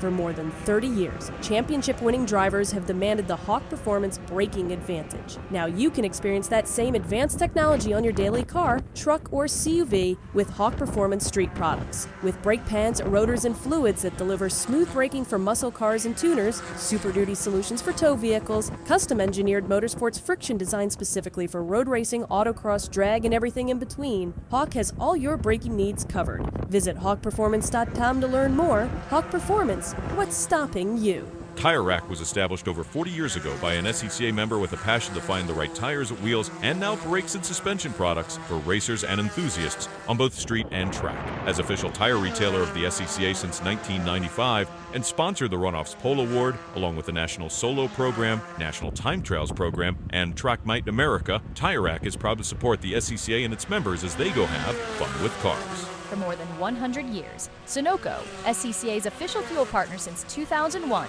has been fueling victories on and off the track, which is why Sunoco has trusted the fuel over 50 series of racing, driving, and winning, including the SCCA National Championship runoffs, SCCA Pro Racing, Trans Am, and NASCAR. To find race gas near you, visit SunocoRaceFuels.com or call Sunoco at 800-RACE-GAS. Hoosier Racing Tire is proud to be the presenting sponsor of this year's Hoosier Racing Tire SCCA Super Tour. As the world's largest race tire manufacturer, Hoosier has been at the forefront of motorsports innovation for more than 65 years. From local tracks to the global stage, Hoosier is dedicated to delivering high-performance tires that meet the demands of champions. Whether you're a seasoned competitor or an aspiring racer, Hoosier tires are engineered to help you push the limits. For more information, visit us online at HoosierTire.com or visit us trackside, and remember to connect with us on social media.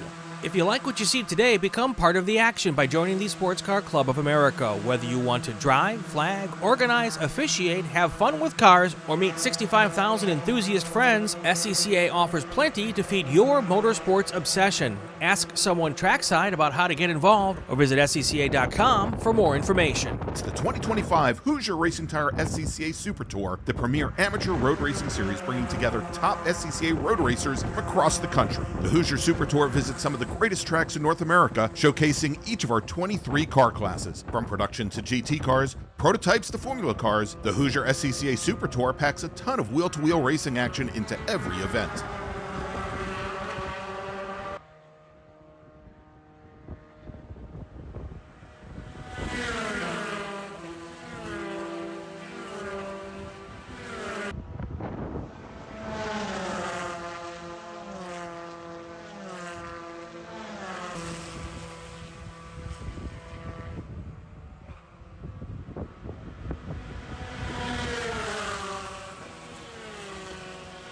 Welcome back to Watkins Glen International, the 2025 Hoosier Racing Tire SCCA Super Tour.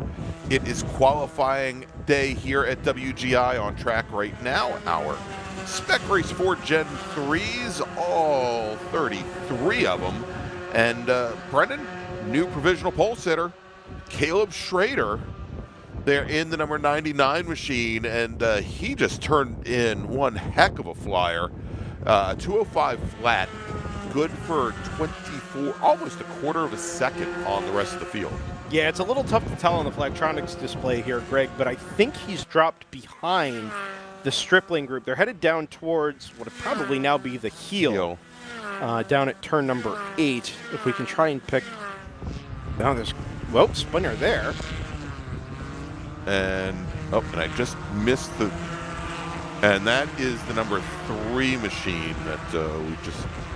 saw there. It's just now recovered. That's J. Mark Wendling out of Littlestown, Pennsylvania. Let's wait and see as they come across the line here to see if Schrader has indeed dropped behind the Stripling group. I thought maybe that would be the case. Go get your banker laps in, try and set some quick ones out front in the clear air, and then drop behind and see if you can really set the quick times in the draft. They're headed out at turn number 11 now and down the front straightaway. He's been able to jump Satula by a quarter of a second. And oh man, this is a mess. It is a mess. And so they're Schrader's right in the middle of it. And so they're coming up on that number 3 car that just went around over a turn over at the heel of the boot a moment ago. And we saw Jim Goffrey had to come down the inside. Big trouble over going through the 90 over at turn 1. Back out of it. And Russ Turner had to back out because he tried to come underneath the 3 going into the S's. And the 3 started to come over towards the apex. So that whole group now broken up just a little bit.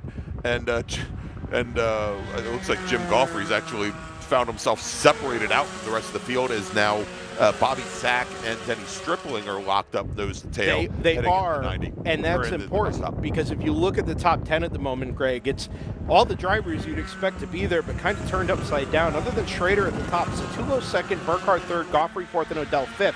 And then Stripling, Turner, Black, Sack, Lehner are 6 through 10, right?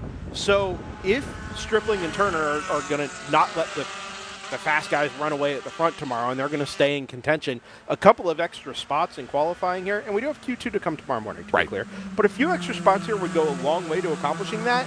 Time is ticking, and we know this lap is now basically useless for Turner because he had to jump out of the throttle there going into the S's. Right. And actually, for a lot of them, as we had that car get very wide coming out of turn one as well.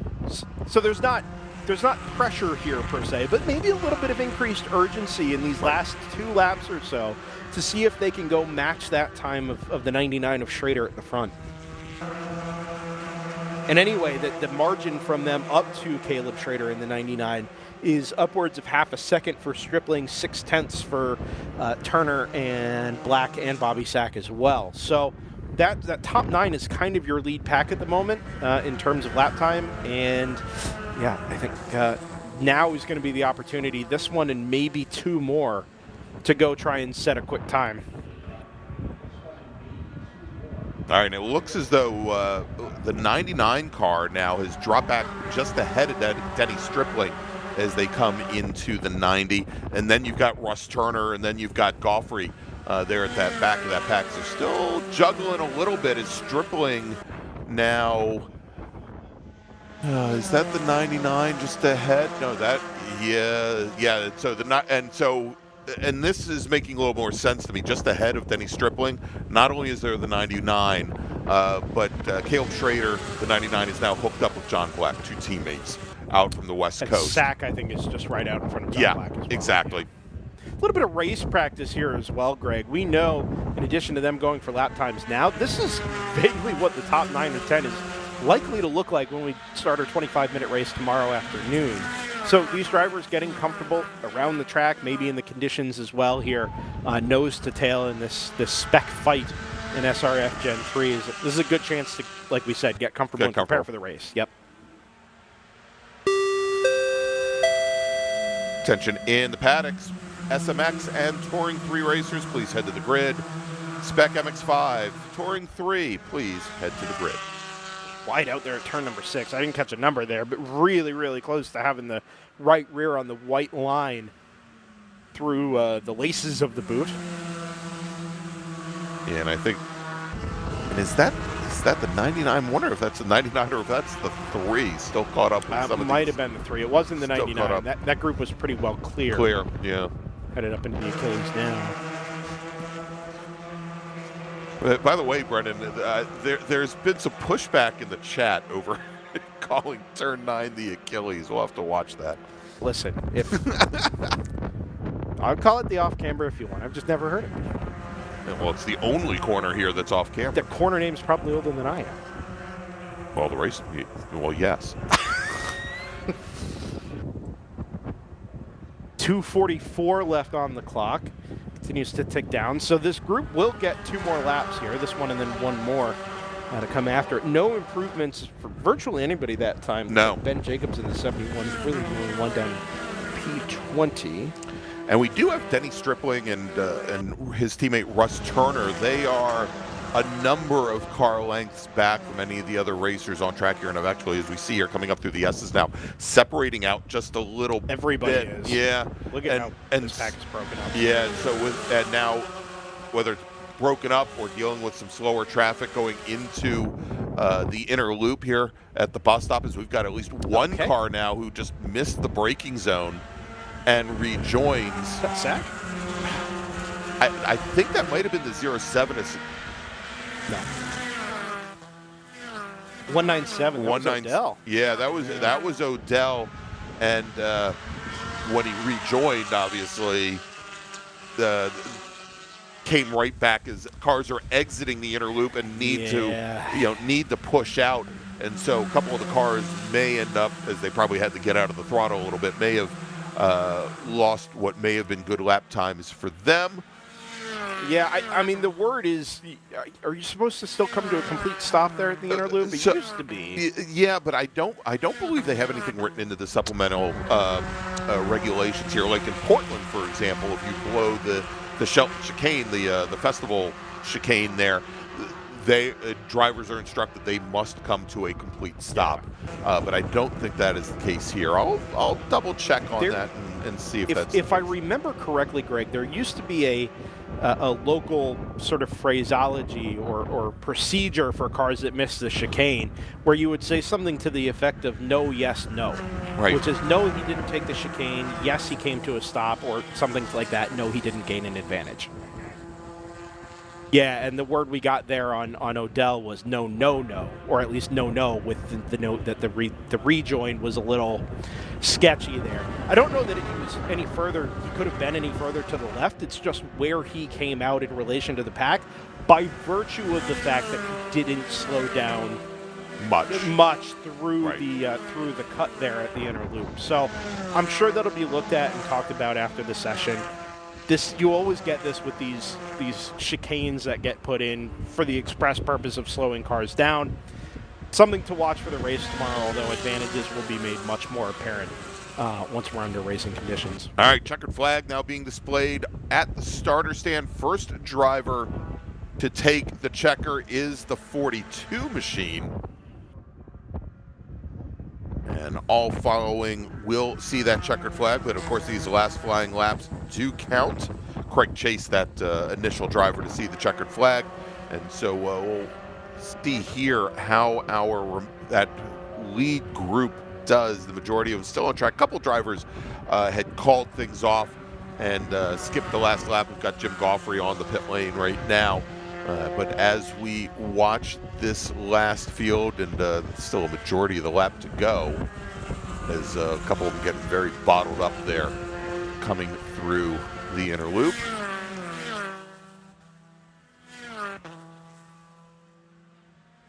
Yeah, wouldn't expect to see improvements here, Greg, coming to the checkered. I actually wouldn't even be surprised if some of these cars end up taking to the pit lane. Yeah, we just saw coming through this shot and coming down to the toe of the boot right now. That is the number 45 of Tom Burt. I know Brian and I talked about this, I think, at Portland, but Tom is, besides racing in Spec Racer Ford and FE2, I think has also been in a production car at some points during this season for the Super Tour, but he's out of Shoreline, Washington, has attended every one of the Super Tour events so far this season. And here this week, I think, Dustin Spec Racer Ford. Yeah. And Tom at the moment running 16th, so right around the middle of the field with 33 cars having set times here today. All right, and so that pack there, they've completed their last laps. Russ Turner improves on his final lap. Michael Odell as well, but with the Spec Racer Ford qualifying in the books, Caleb Schrader, your provisional pole sitter, has got just a bit over a tenth of a second on the rest of the field. Russ Turner, our defending national champion in Spec Racer Ford Gen 3. Yeah, Russ made a liar out of me there. I didn't think we were going to get any improvements on the last lap, and both him and Odell in the 197, like you mentioned, able to improve up into P2 and P4 respectively. It was a good close to the session there for those two. Yeah, indeed. Sandy Satullo, third fastest. Michael Odell, fourth fastest. Morgan Burkhardt rounding out the top five. Jim Goffrey, Denny Stripling, John Black, Bobby Sack, and Jeff Lehner, your top 10. All right, we're getting word already, Brendan, that we're under 5 minutes before our next group heads out on track. So let's take a quick break, and we'll be back with more qualifying action here from Watkins Glen International in just a few moments. Please stay with us.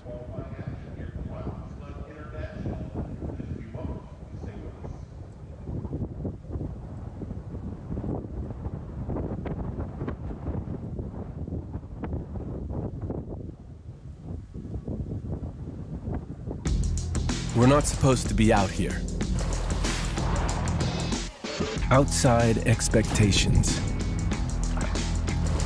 Built for the outdoors. With the capability to climb this high, we're not supposed to be out here. Which is exactly why we are. The off-road ready Mazda CX-50. We're looking for outsiders. Picture your perfect garage. How many cars are in there? Great, great. Now picture reality. How many cars can you actually have? Me too. With SCCA Club Spec, one car becomes your daily, your track car, your autocross car, even your time trials car. S197 Mustang if you like V8s and torque, NC Miata if you like compact and agile. SCCA Club Spec, spirited dailies, competitive race cars. Learn more at scca.com.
Welcome back, everybody, to Watkins Glen International, home of ASMR during the commercial breaks. Yeah, Jordan Worth ASMR is not something I really banked on for this weekend. Like closing out the season strong here. That's right. Oh my gosh. Jordan Worth on the ones and the twos, Greg, this week. I don't know if we've mentioned him on the buttons for us, but he's been a star all season. Yeah, absolutely. And best NASCAR trivia man I know, next to you. How many times have we said the name Joe Ruttman so far today? Winner of the 1998 Parts America 150. I think you've said it now 5 times, but Joe Ruttman fan. All right, on track right now, not Joe Ruttman, not anything really related to NASCAR. We don't. Well, I hope we do know that. SMX, Spec MX5, and Touring 4, and Touring 3, Greg. I'm sorry, Touring 3. Oh, what a day! All right, on track right now, and sounds like we might have had a car go off over by the inner loop at the bus stop, or inner loop. That is the bus stop, and or maybe some debris. Yeah, we're talking about debris. That's a cone, and there's some more cones in the distance there, but we're all chatting about it. Well, fender liner is the word from our assistant this weekend, Josh Ashby. Yeah, that makes sense. Yeah, and it sounds like it's right by the turn into the bus stop. Anyway, Greg, this is another session, much like our Group 1 pairing. It's not really a grouping we ever really see. No. SMX has been mixed and matched over the years, sometimes with SM, sometimes with the Super Touring group, and sometimes with the Touring group. In terms of finding a place for them, Spec Miata this weekend doesn't really get the big field. It's late in the season. Obviously, everybody's kind of re-preparing for the runoffs. Right. SMX has a particularly unique issue here at Watkins Glen, where the minors in the state of New York not eligible to participate at races. Yeah, exactly. And so a good portion of the SMX field under the age of 18. Our defending national champion was a national champion in Spec Miata, not SMX. Ethan Goulart, who we saw multiple times at the beginning of the season on the Super Tour, actually just came off his very first Mazda MX-5 Cup Pro race win. He can't race here this weekend because he is not at the age of majority. Didn't he race here last weekend, though? No? No. Okay. No. Ethan Goulart. Okay. Yeah, a little spinner there at the top of the screen. Maybe backed it into the wall? Or That's just off of it? That's what it looks like. And we'll see if we can get the car number on that. We have a number on Flagtronics there, maybe. And I think that's one of our Touring 3 Mustangs. 94 is the Flagtronics number. Yeah, and that is Philip DePippo, out of Mattock, New York, in a Touring 3 Ford Mustang. Anyway, to kind of put a pin on the grouping here, SMX, they'll likely stay mostly together throughout the day. This is kind of our first chance to see what they're like against the T3s, but you would hope that with enough stratification between them on the split start that we'll get to see a relatively uninterrupted race from the SMXs.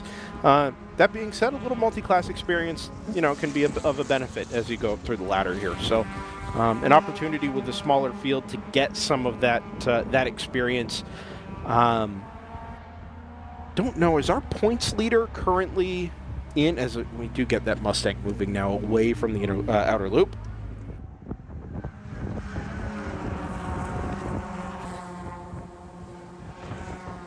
Now he's come to a stop on the hill, or headed down the hill. It's interesting because it looked like he got into the, if he did get into the tires, it looked like it was pretty square. So you were starting to ask. Oh, that's going to be into the wall hard. Yes, that's hard.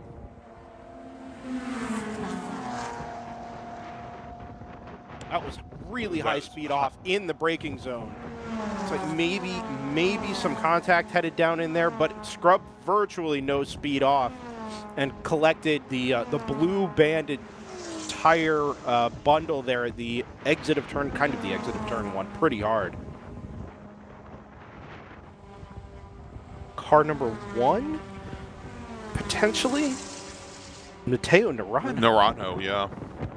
And Naranjo, of course, coming to SMX, second season running in SMX after many years behind the wheels of a Formula F, and on the amateur side here with SCCA, and then also in F1600 on the pro side. He is backing away from the tire wall now. It'll be interesting to see how much damage was done to the front of that car. Any of the Miatas, really, any of the MX-5s of varying generations, kind of built like tanks. Unless you make really hard car-to-car contact, you can get into a tire wall and kind of drive it away there without any obvious issues. Although this one at the left front has definitely taken some damage, kind of folded the intake up and part of that front fender up into itself. Yeah, and indeed, that is one of the 2 TKG cars that was Matteo Naranjo in the number 1. I'll tell you what, Greg, we've seen Matteo Naranjo do a lot of things at the wheel of a racing car, but it being in a tire wall is not really one of them. It's not something you see very often. No, and I know that first off, the 90, especially when it gets very crowded there, it definitely becomes a challenge because of the way the track is profiled there. We talk about all the corners that have this camber, and if you get out of the groove at turn 1, it's very easy to lose control of the rear of the car. Plus, you come up over basically over a crest where it flattens out, unloads the car, and possibly an issue there. The other good news we have with regards to that tire bundle, Greg, is the fact that it's offset from the Armco. And this is something we see at Sebring. We've seen it at VIR in the past, although they installed Arco behind the tire wall, behind the tire wall, so it kind of defeated the purpose. But anyway, the idea is that when a car hits the tire wall, you're not just transitioning that or spreading out that kinetic energy. They're air gapped. Exactly, but you're actually transferring that kinetic energy to the tire bundle itself, having it scrub some of the speed and energy off. Exactly. Which does a huge amount at these high-speed approaches like you see at 17 at Sebring, like you see here at Turn 1, to absorb more of that energy than it would if it were just parked up against the Armco. Unfortunately for Matteo Naranjo there, it looks like he's actually not made it the rest of the way around and come to a stop. And the way the car is sitting there, that left front tire looks like he may have broken a tie rod or something with the front suspension that just would limit his ability to get back to the pits. All right, so we do have the local caution they are covering the number 1 machine on the exit of the inner loop. But let's check in with different classes right now. Marshall Mast in his Ford Mustang, currently your provisional pole sitter in Touring 3 with 2.5 seconds over Scotty B. White, both of them in Ford Mustangs. As a matter of fact, at the top 4 cars in the field, all Ford Mustangs. Dan Moen, 3rd fastest. Randy Johnson, 4th fastest. We're talking about racers that are jumping from one car to another car to another. Denny Stripling, who we saw in our small bore production field, getting into a spec racer Ford. Well, right after that, Andrea King just got out of her spec racer Ford and jumped into her BMW 330 Ci. Good little story about Andrea and her husband on SCCA.com. Actually, is the article on SCCA.com previewing this stop on the Super Tour. We can pick her out. She's the Gulf liveried number 08 machine. She and her husband come down from Minneapolis, Minnesota. She is running 5th right now and is the first non-Mustang in the field. And then Dina Weisberg, currently running 6th, also in a BMW 330 Ci. We met Dina and her husband John last night after dinner down on the streets of Watkins Glen. We didn't know if Dina would actually make qualifying today because her race car was locked into her trailer, and the keys for the trailer were actually at the Weisberg shop in Webster, New York, a good distance away. But apparently that car's made it on track and looking pretty quick. She's sitting 6th in a field of 11. Yeah, and I'm sure being 80 or so miles from Watkins Glen, it's not like missing the test day yesterday would have created any sort of experience imbalance or differential there. Plenty of laps around this place, I'm sure. Easier to just wait than to make that haul back up to Webster, New York, Greg, which is, of course, where life is worth living. Yes. Josh over here starts laughing. I think he gets the joke. That is the key phrase that Webster, New York, it's a town slogan, Greg. That I'm sure paints a grim picture of the rest of Rochester. Of the year. Yeah, exactly. Oh my. All right, so we are going to see likely here an early checkered flag. Brendan, is the track wants to get some repairs done to the walls here after that hit over Turn 1.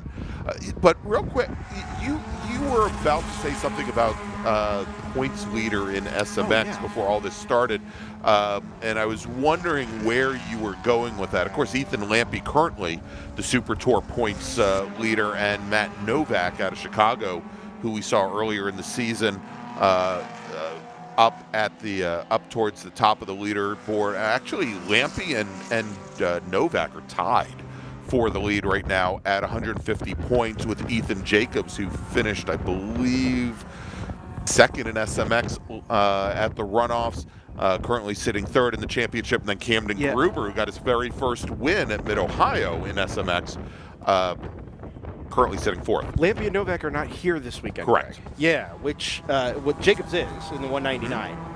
So, and we do get a checkered flag now, Greg. It does leave us kind of in a position where we could have a little bit of upheaval there in the point standings. I want to make sure I'm positing this correctly towards the rest of the season. SMX does not have a national championship as such this year. It will award a national championship as part of the runoffs, in addition to the Super Tour point standings. Unlike past years,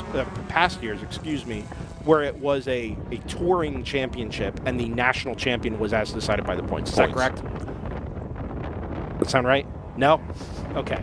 That is what I understood it to be going Okay. into this year. Oh, But I gotcha. yeah. We'll try and get an answer on that. We've got the perfect person to ask sitting right down the hallway. We'll try and do that and get that clarified. So with the checkered flag out on the session, it is Marshall Mast, your provisional pole sitter after one day of qualifying in Touring 3 at 2:07.758. Scotty B. White, 2.8 seconds in a rear, second fastest. Dan Moen, another 2+ seconds back in third. Randy Johnson, 2 seconds back from there. You know, as we were talking like at Spec Racer Ford, where the top 10 racers were separated by less than half a second, we have almost 8 seconds separating the top 5 racers in Touring 3 right now. In SMX, it's a little bit closer, and going to the top of the leaderboard, Cam Eben with a 2:11.663 out of Appleton, Wisconsin, in the number 55 machine. The delta between first and second in SMX right now, Brendan, 9/100ths of a second. Skylar Cottrell, and I'm basing this all on the fact that he and his dad Mike saw me at breakfast this morning, and I wished him luck. And we talked about keeping it off the walls here at Watkins Glen. Skylar is up from Atlanta, Georgia, second fastest. Ethan Barker, third fastest. He's out of Houston, Texas. Ethan Jacobs, who we just talked about, currently third in the championship point standings right now, is sitting fourth on track. Frankie Barroso, who we saw earlier in Spec Miata, fifth fastest. Wes Stuchak, Michael Tinnis, and Matteo Nerano only runs 2 laps and only 1 flying lap completed. Matteo Nerano, 8th fastest, with Camden Gruber and Mitchell Lowry rounding out the top 10. All right, let's make a call to the grid for our next group, and then we'll take a quick break. Race group number 6, Big Bore, GT1, GT2, GTX, American Sedan, T1 and T2. Please head to the grid. GT1, GT2, GTX, American Sedan, T1 and T2. Please head to the grid. You're going to be on track in just a few moments.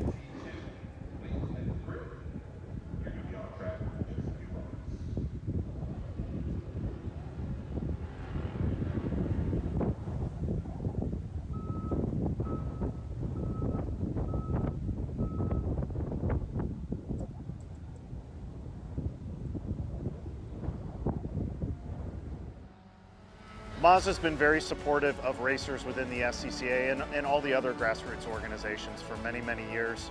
Really, their support for racing and our type of racing is unmatched from any other manufacturer. They've been a great partner for many, many years. Mazda, hands down, is the best company to work with for sports car racing. Factory support is second to none. It just feels right. You feel connected.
Welcome back to Watkins Glen, everybody. After a little bit of a delay for some tire wall repair, we are ready to go with the big ground pounders here at Watkins Glen, our GT cars, as well as American Sedan, Touring 1 and Touring 2. We got a number of in-car cameras working for us here this session, one of them being James Candelaria in his Touring 1 Chevrolet Corvette. James was our pole sitter in Touring 1 at the National Championship runoffs this year. He says he's coming down just to break his track record he has at the Glen.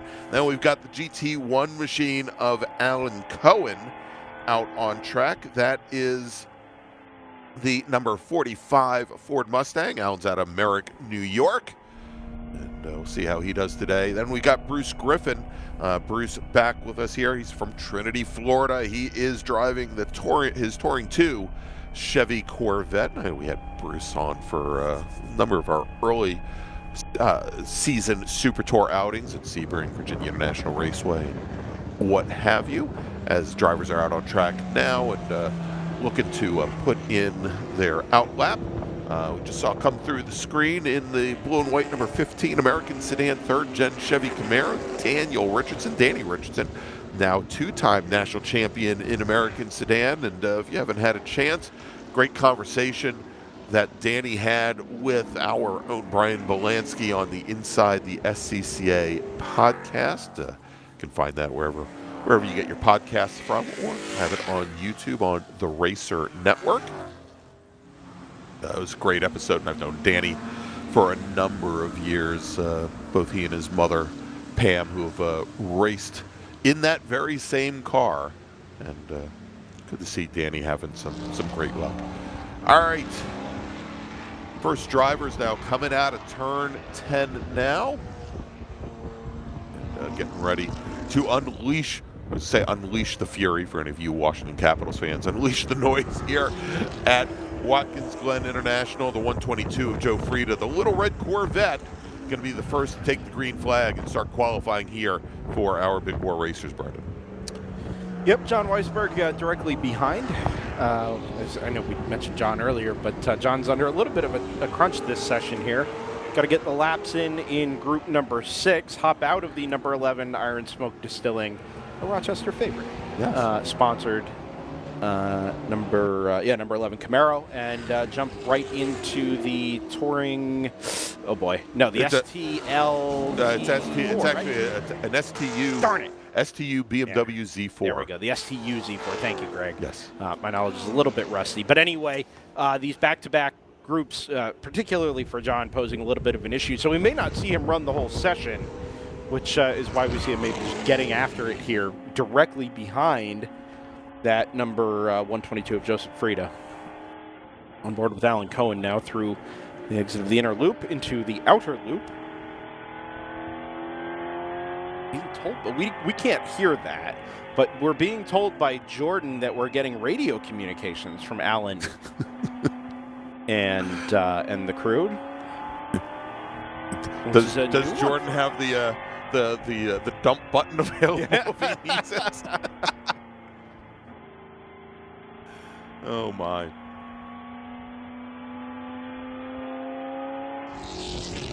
Love looking at those shots from our Sentinel camera systems here, and you can see all the elevation change that you have at Watkins Glen International. As we have some of our first times, we'll have our first times coming in here in just a few moments. Got Michael McEleenan. This should be a great fight in GT1. Michael McEleenan returns with his Lamborghini Huracan GT3 Evo. Yeah, Michael stopped at the pit lane on his way out, and I wondered, because he took a hardship lap earlier on in the afternoon, earlier on in the morning, if potentially there was maybe an issue on that car that had resurfaced. Yeah. But he carried on his way, and I think actually he was just trying to build some space in to use the presumably stickered slicks on that Lamborghini to try and go drop in a lap early here.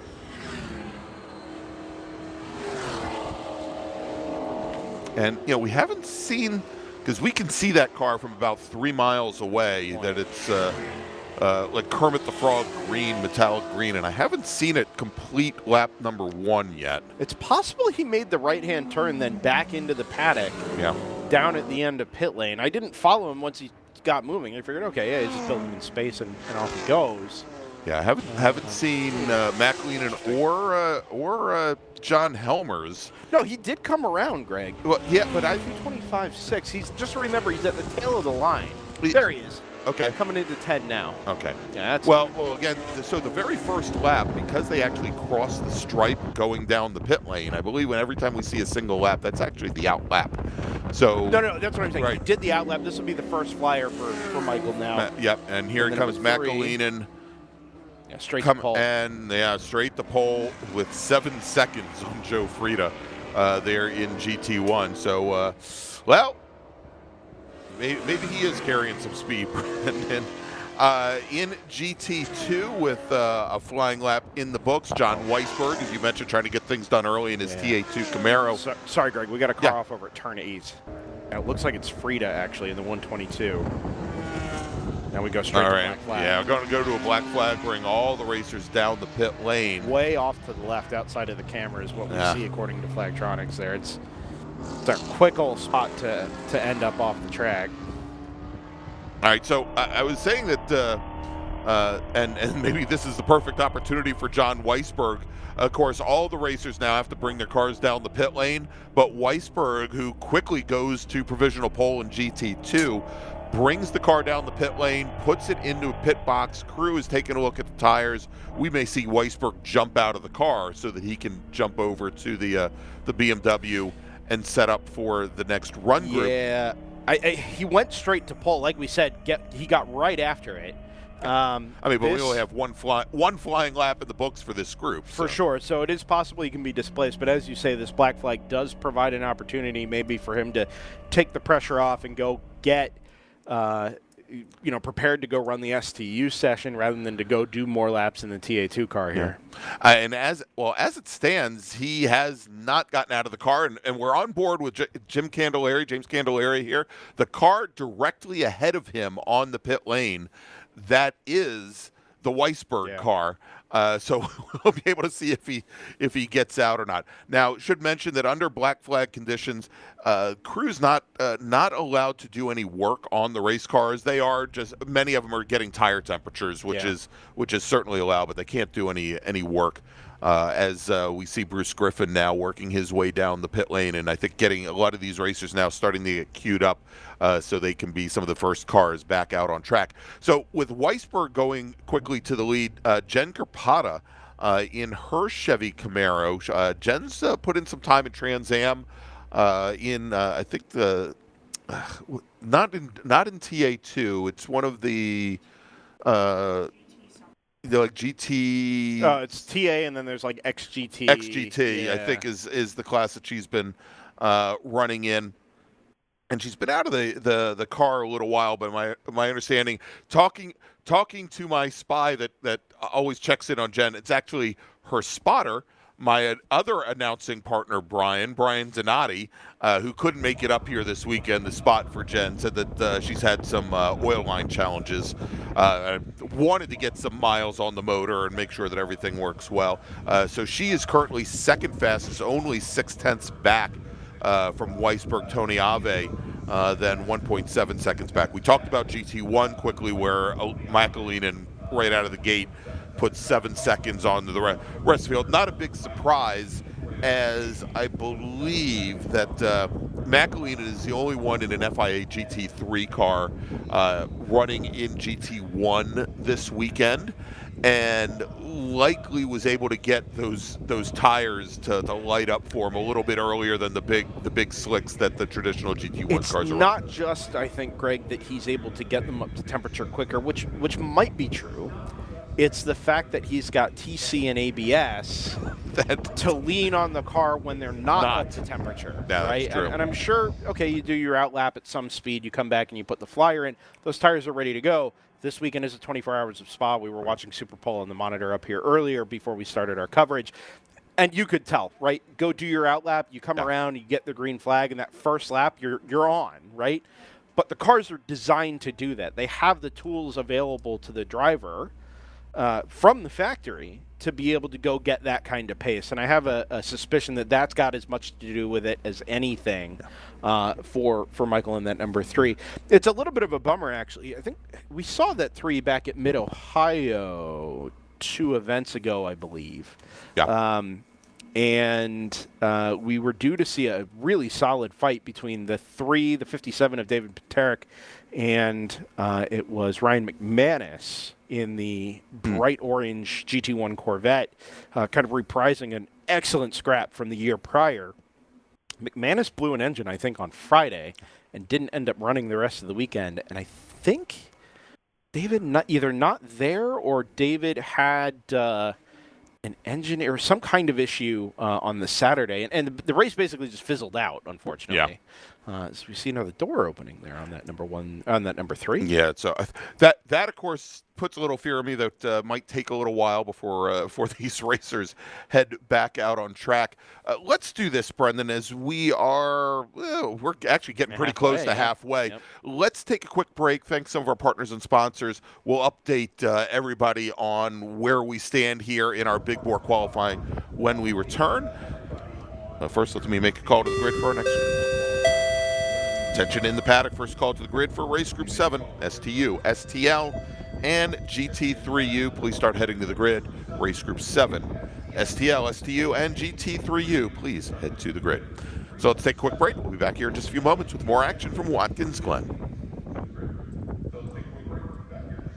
For more than 30 years, championship-winning drivers have demanded the Hawk Performance braking advantage. Now you can experience that same advanced technology on your daily car, truck, or CUV with Hawk Performance Street products. With brake pads, rotors, and fluids that deliver smooth braking for muscle cars and tuners, Super Duty solutions for tow vehicles, custom-engineered motorsports friction designed specifically for road racing, autocross, drag, and everything in between, Hawk has all your braking needs covered. Visit hawkperformance.com to learn more. Hawk Performance, what's stopping you? Summit Racing is a proud partner of the SCCA and its nearly 70,000 members. Get more bang for your buck at summitracing.com. Choose from millions of in-stock parts from over 1,500 name brands, parts for racing, street performance, trucks, plus tools, accessories, and more. Shop anytime, anywhere with a Summit Racing app.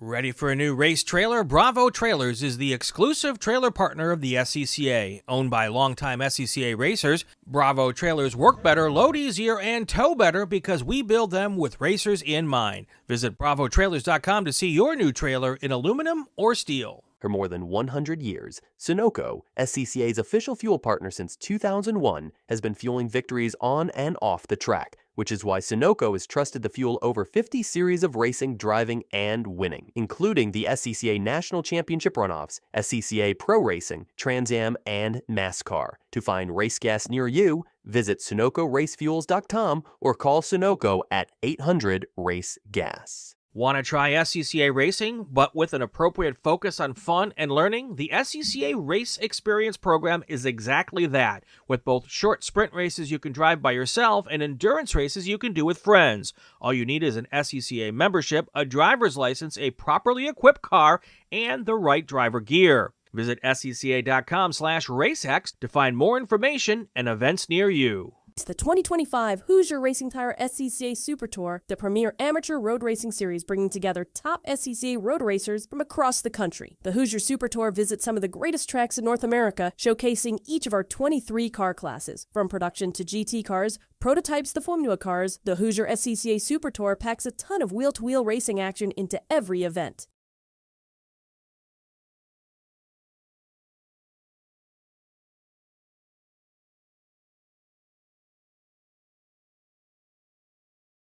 All right, welcome back, everybody, to Watkins Glen International, the 2025 Hoosier Racing Tire SCCA Super Tour.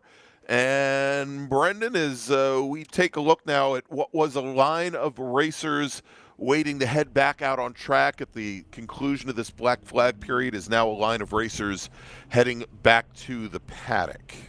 Yeah, it's good opportunity for John to attend the driver's meeting he didn't think he was going to be able to. Yeah, exactly. But in any case, it turned out to be a bigger hit than we thought down there at the heel of the boot.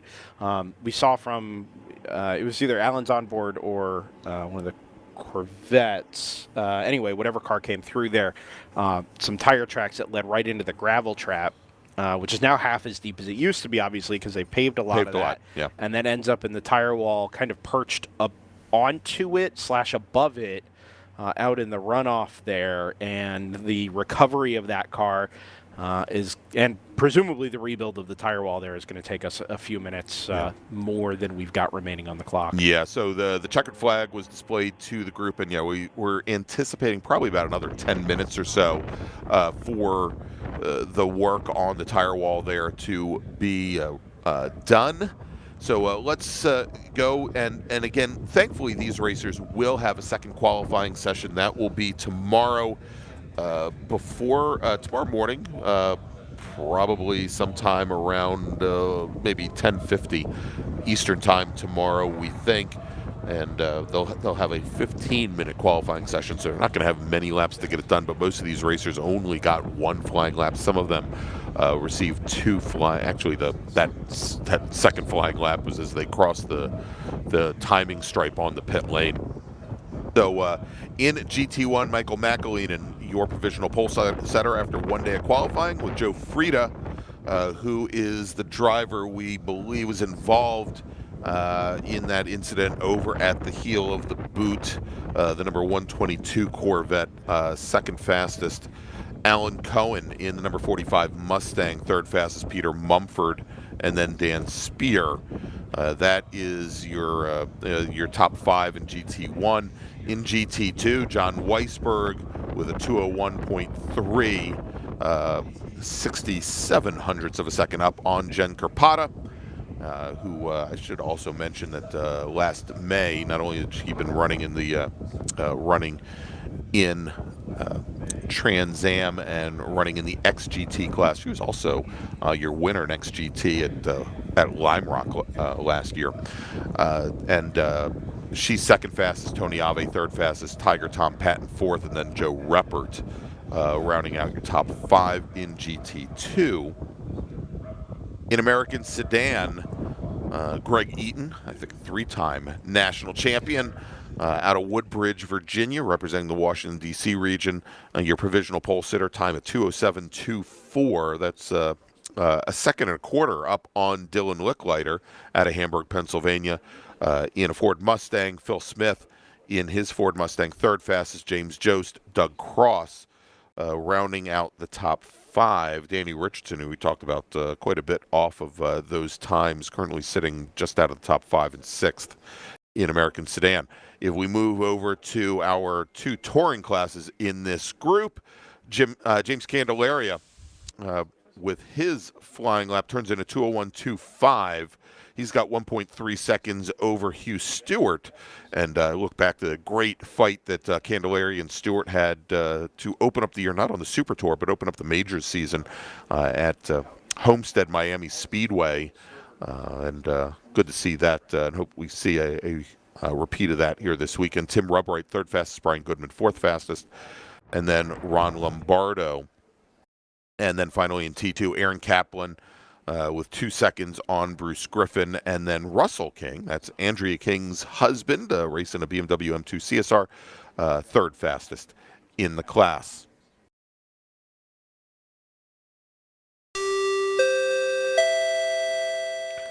Tension in the paddock, Would the drivers from Group 6 please head to the media center? If you have not done so already, that is... we're going to hold your drivers meeting now since the checkered flag is out. Again, Group 6 drivers, you've just come off track. Please head over to the media center for your drivers meeting. All right, and let's make a call to the grid for our next group, and then we'll take a quick break.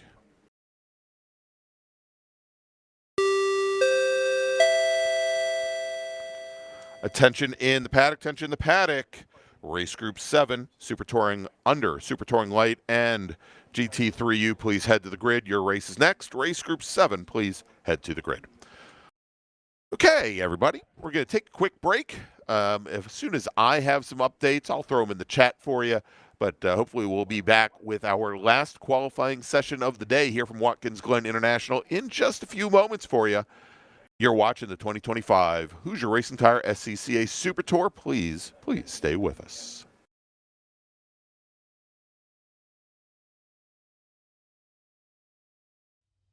My customer experience with Mazda has been absolutely fantastic. I'm probably not the richest person out here, and they're extremely reasonably priced, and you can buy parts easily, and it's a class that fits both what I want from a racing standpoint and what I can afford. We got into Mazdas largely just because it's a fantastic platform, and Mazda Motorsports has some of the best support for the grassroots racer in parts and technical advice and everything else, so they make it easy for us to run these cars.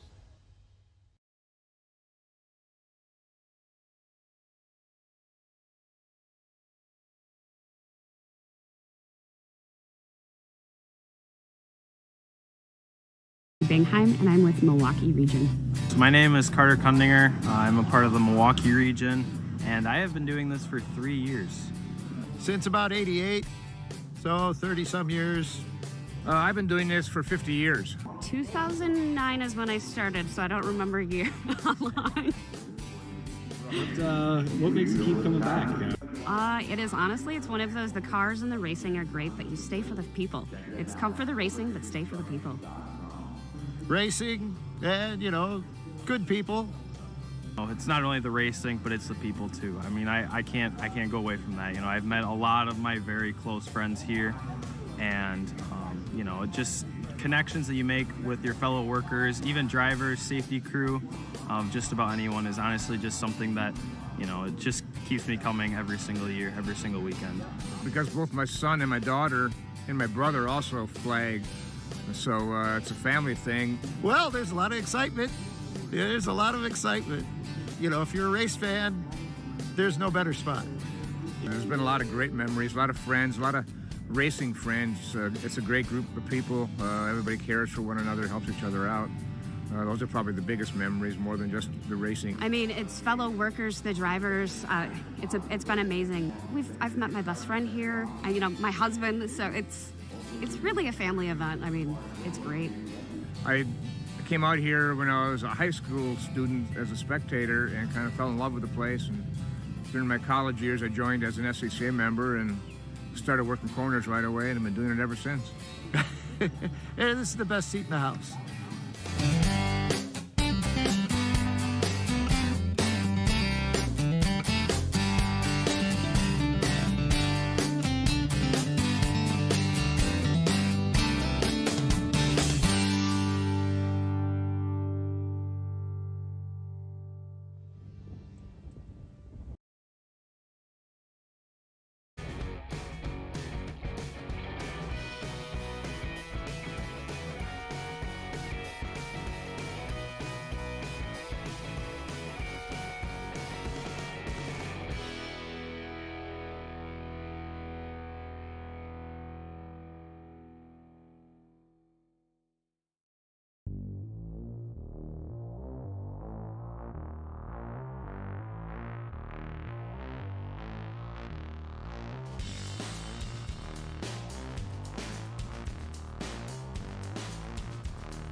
Welcome back, everybody. It's Watkins Glen International. It's the 2025 Hoosier Racing Tire SCCA Super Tour. I'm Gregg Ginsberg. He is Brendan Kazmarek. And Brendan, it is our final qualifying session of the day. Yeah, Super Touring and GT3U, which is now Super Touring adjacent, Greg. For the last time, other than the runoffs, these cars are going to run on a national level as separate classes. I would call it Super Touring Light, but that's already been taken. You can't do that. It is, and it's not really even that. It's just Super Touring under 2. Yeah, exactly. Kind of. Obviously, so those classes will combine. Next year, it's our last opportunity on this scale to get good balance of performance data as the old GT3 cars and the current STU cars combine. Unfortunately, Greg, one of the major players that we would expect in STU this weekend, hometown driver, we just talked about him in the last group as well, John Weisberg, down there in the pit lane in the number 40 BMW Z4 with the hood up at the attention of the lone crew member we learned yesterday. Yeah, he came. Well, that's a new crew member because we thought the lone crew member was his wife Dina. But we knew they got one more. Yes. So, but John came off the grid immediately, went to the pit box in the on the pit lane, and the crew member there popped up the hood, and they're fiddling underneath maybe a. Well, I was going to say a loose spark plug wire, but these are using coil packs. It would be a lot, not just a wire that's going to pop off there. Yeah. As the rest of the field now making their way down into the boot over by the toe. First 3 drivers off the line, Brendan, and off the grid, all in Lotus Exiges, all at a Krug speed, and these were the fastest drivers. The order in which they left the pit or the grid, based on the fastest times from the practice this morning, and it was Richard Estacio, Anthony Garacci, and David Nagler, all in STU. Darren Treacle in his BMW 325, who we also saw after dinner last night. 4th fastest. Nick Leveroni was the fastest of the STL racers in practice. With great to see back Craig McAfee in the number 63 Mazda MX-5. It's been a couple years. We used to have Craig and his father here religiously on the Super Tour every year. David Brand, the 4th of the Exiges, was, I think, 7th off the line. As the racers are coming across the start-finish line now to start their first flying laps. We've already seen them, I think, twice today. We're going to see him for a 3rd time, Tony Ave, in one of those GT3U machines, this being a 10th gen Honda Civic, the blue number 44 car. And some other notables, Chris Childs here, I think, after coming up from the Washington, D.C. area. Deacon Greenfield, who unfortunately had lots of mechanical issues with his Honda CRX at the runoffs this past year. Just came off of a couple very successful regional weekends, both in New Jersey for the Lightning Challenge and also the last Mid-Atlantic Road Racing Series race at Summit Point. And that CRX running very strong. We'll see how it does here this weekend. I'm interested in the STU situation this weekend with those Lotus Exiges, Greg. The car is small, physically. It doesn't make a ton of power. It's very lightweight, right? So to keep it competitive, it has to carry speed through corners. Exactly. And you would think that at a track that obviously benefits higher level or higher power amounts, as Weisberg heads back into the paddock, so more on that in a second. This track benefits higher power, the long drag up the hill through the S's, the top speed headed down into the inner loop. You would think that would be enough to offset the sustained speed, cornering speed in particular, of those Lotuses. Yeah. It doesn't really seem to be the case. Like you said, the car's rolling off the grid in practice lap time order. The 2, in particular, Exiges of Richard Estacio and Anthony Garacci, clear of the BMW 325 of Darren Treacle, and now with the first laps in by almost 3 seconds. Yeah. Those 4 Exiges, actually. Yeah, I would say the 4 of them, because Nagler and Brand are in the conversation It is as well. really remarkable to see that is the differential between what you would consider let's say, a more classic STU car versus the versus those tiny little Lotuses. So interesting to see that playing out.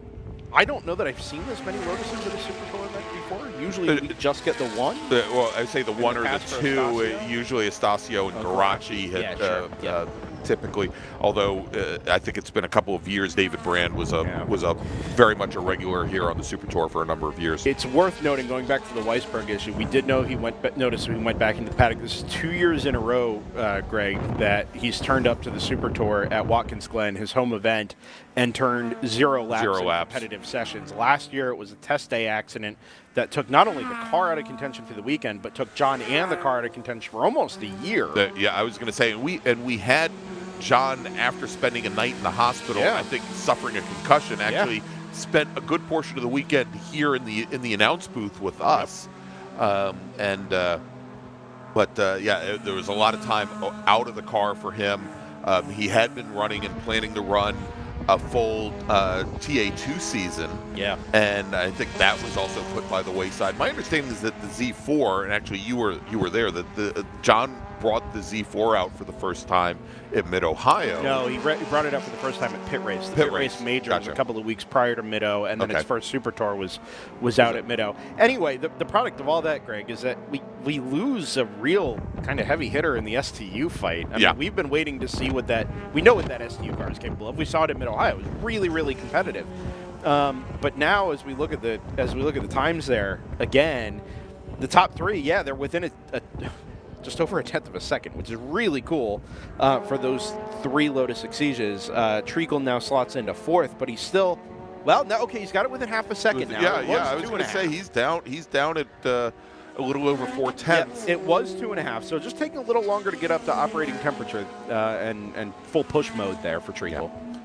And of course, Darren was in line for a podium finish in STU at the runoffs back in 2023 at Virginia International Raceway, and let's just say things happened. Just to put a pin in that discussion, Greg. It'd be great to have the Z4 and great to have John meeting in STU.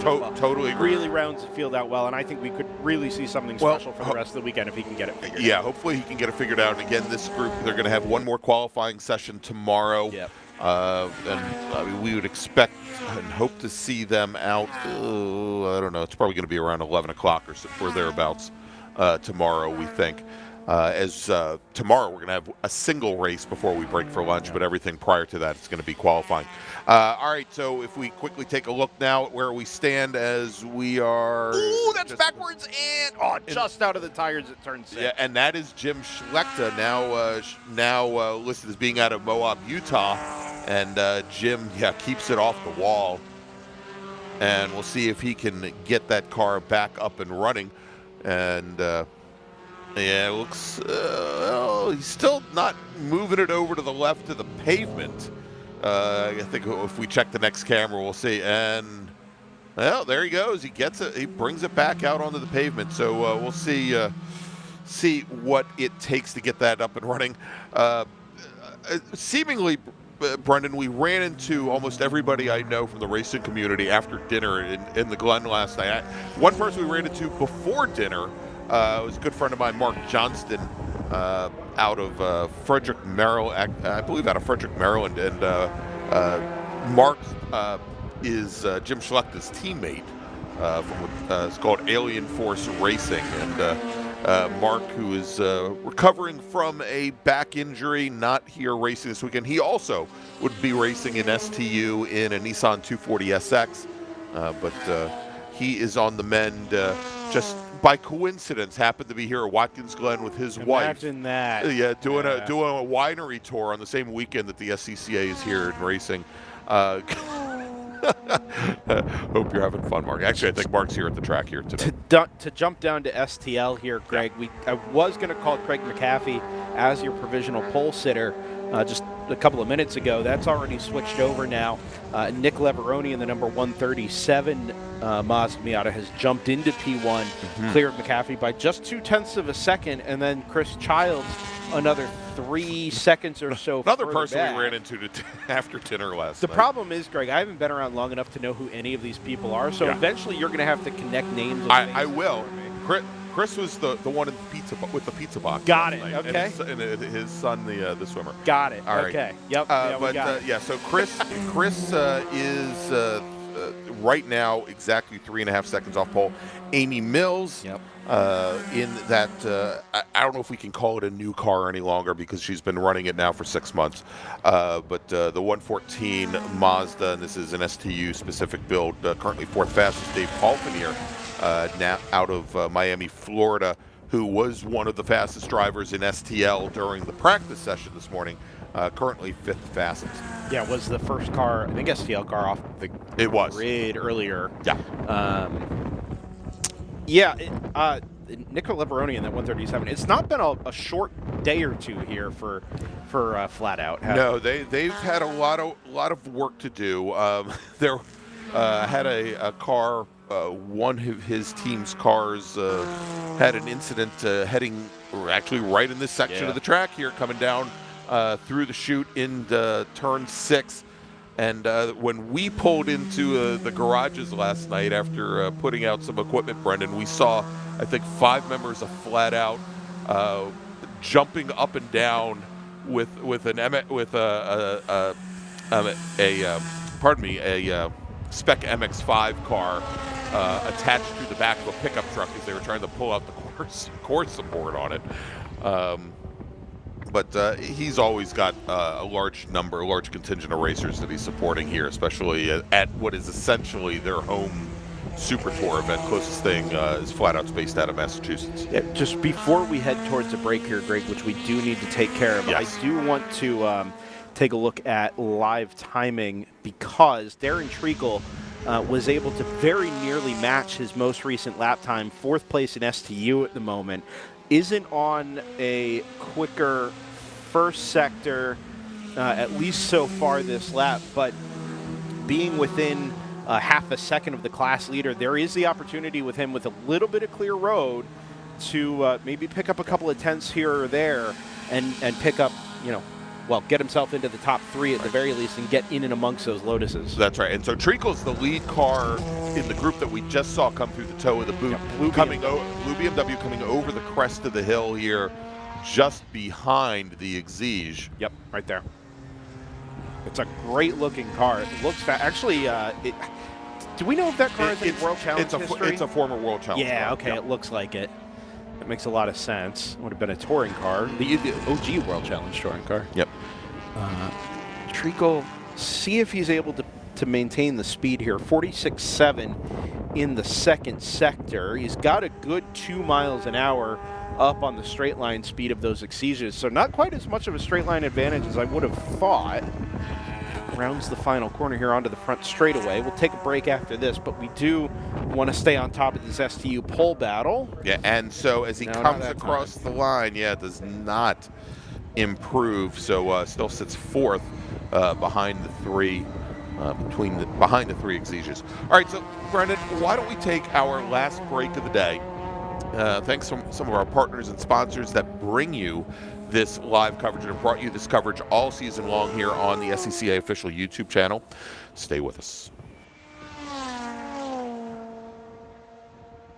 Hoosier Racing Tire is proud to be the presenting sponsor of this year's Hoosier Racing Tire SCCA Super Tour. As the world's largest race tire manufacturer, Hoosier has been at the forefront of motorsports innovation for more than 65 years. From local tracks to the global stage, Hoosier is dedicated to delivering high-performance tires that meet the demands of champions. Whether you're a seasoned competitor or an aspiring racer, Hoosier tires are engineered to help you push the limits. For more information, visit us online at HoosierTire.com or visit us trackside, and remember to connect with us on social media. Summit Racing is a proud partner of the SCCA and its nearly 70,000 members. Get more bang for your buck at summitracing.com. Choose from millions of in-stock parts from over 1,500 name brands, parts for racing, street performance, trucks, plus tools, accessories, and more.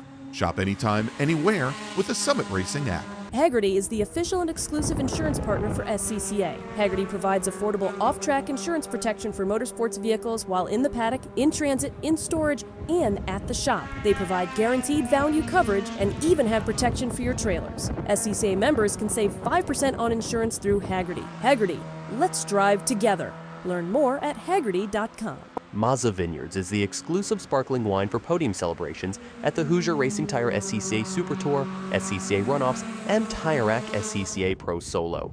Celebrate your racing weekend with Mazza Vineyards and learn more at enjoymazza.com. For more than 30 years, championship-winning drivers have demanded the Hawk Performance braking advantage. Now you can experience that same advanced technology on your daily car, truck, or CUV with Hawk Performance street products. With brake pads, rotors, and fluids that deliver smooth braking for muscle cars and tuners, Super Duty solutions for tow vehicles, custom-engineered motorsports friction designed specifically for road racing, autocross, drag, and everything in between, Hawk has all your braking needs covered. Visit hawkperformance.com to learn more. Hawk Performance, what's stopping you? If you like what you see today, become part of the action by joining the Sports Car Club of America. Whether you want to drive, flag, organize, officiate, have fun with cars, or meet 65,000 enthusiast friends, SCCA offers plenty to feed your motorsports obsession. Ask someone trackside how to get involved, or visit SCCA.com for more information.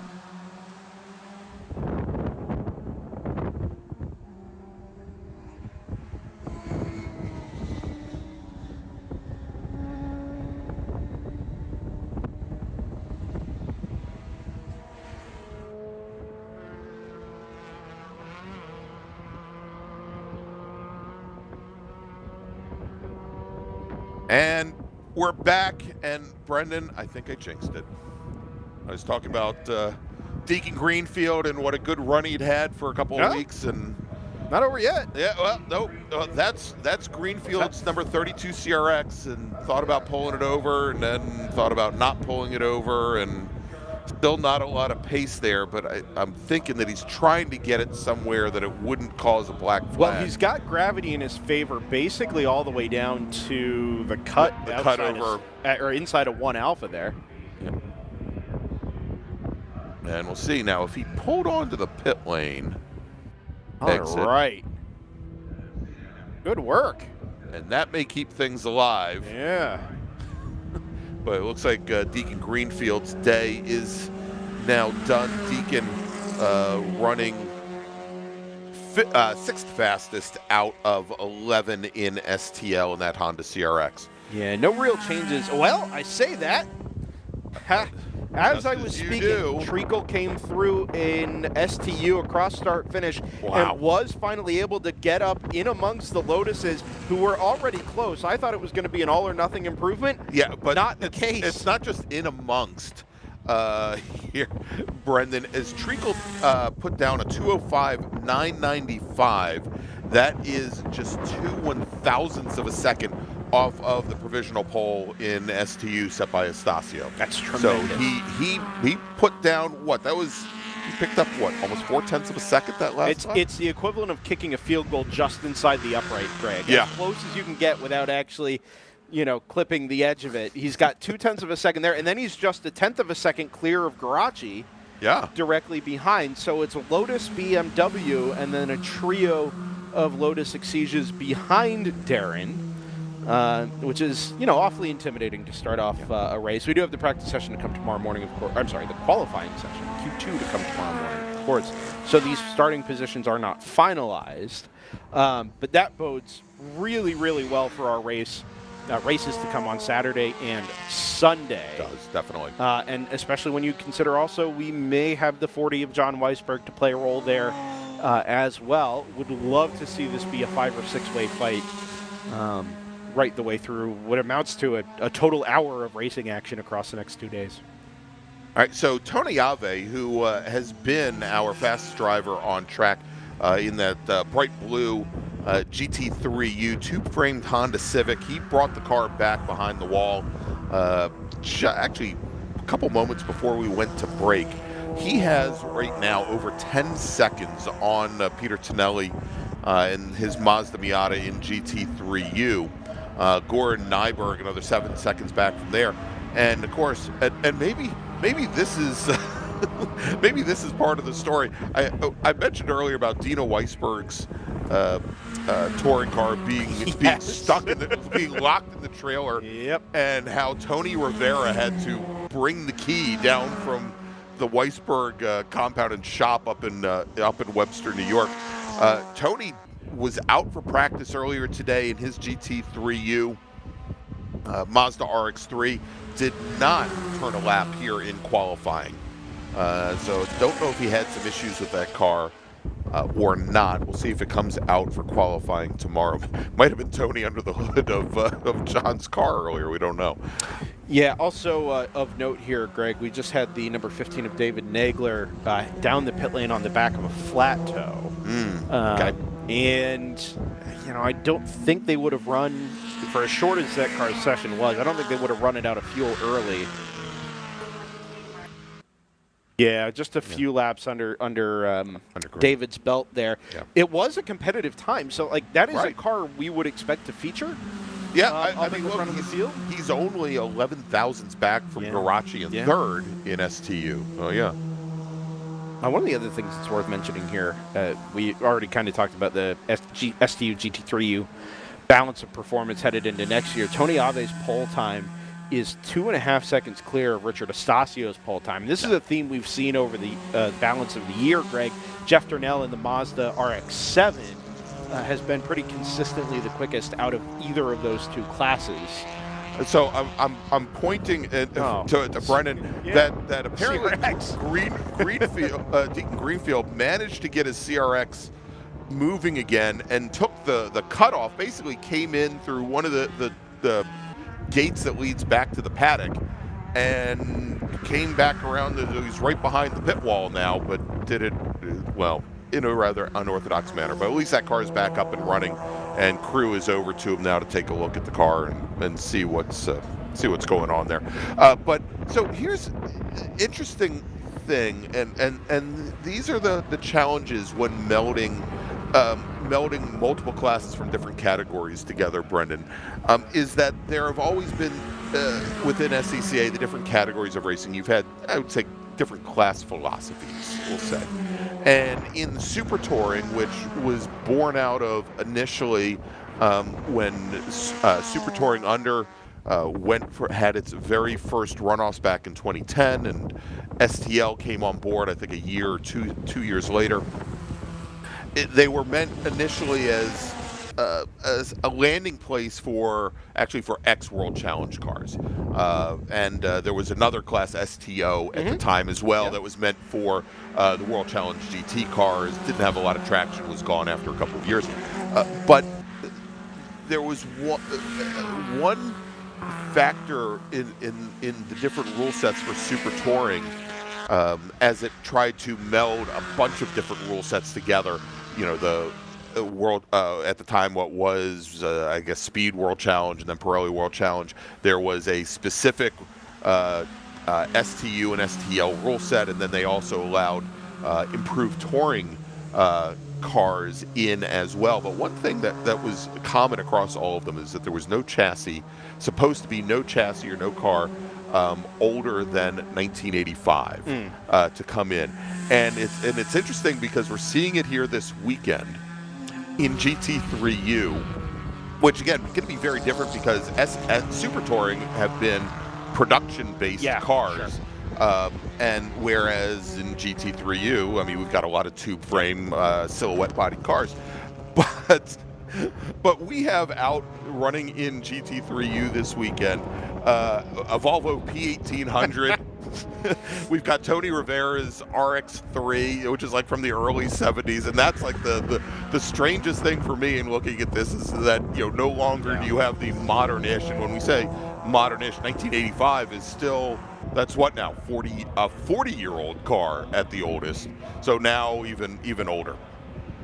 All right, checkered flag is out on the session, Brendan, and so believe me, in trying to do balance of performance and meld together two so completely different types of racing categories together, the age of the silhouette body on one of those tube frames. It probably is the least of their concerns, but it's just very strange to think about that. All right. Oh, sorry, Greg. Yes, Treacle took pole.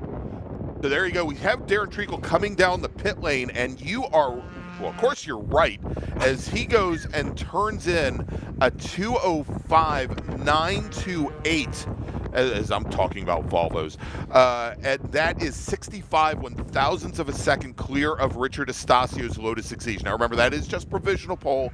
These racers are going to be out for one more qualifying session tomorrow.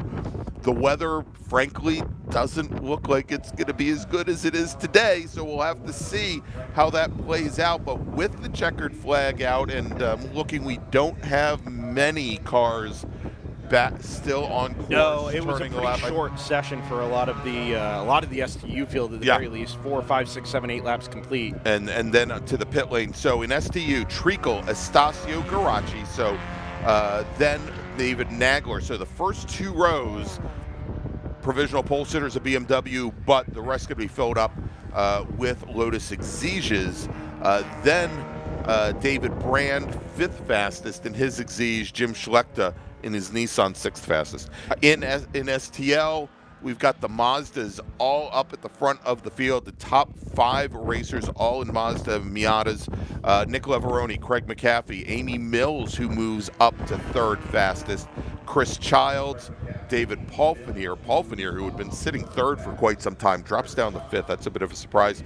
Deacon Greenfield, the first non-Mazda in that Honda CRX, again, provisionally scheduled to start on the outside. Actually, the only of row non-Mazda, 3. Greg. You're right. He is the only non-Mazda in the field here this weekend, but 6th fastest. And then over in GT3, as we said, Tony Ave with just putting the hammer down with 9.7 seconds on Peter Tonelli, and then Goran Nyberg another 5.5 back from there.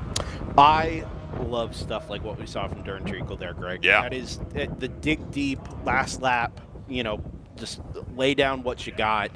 We saw very incremental gains lap to lap. In a car that we knew was already going very quickly relative to its potential, right? That car's been built to get the most out of that platform.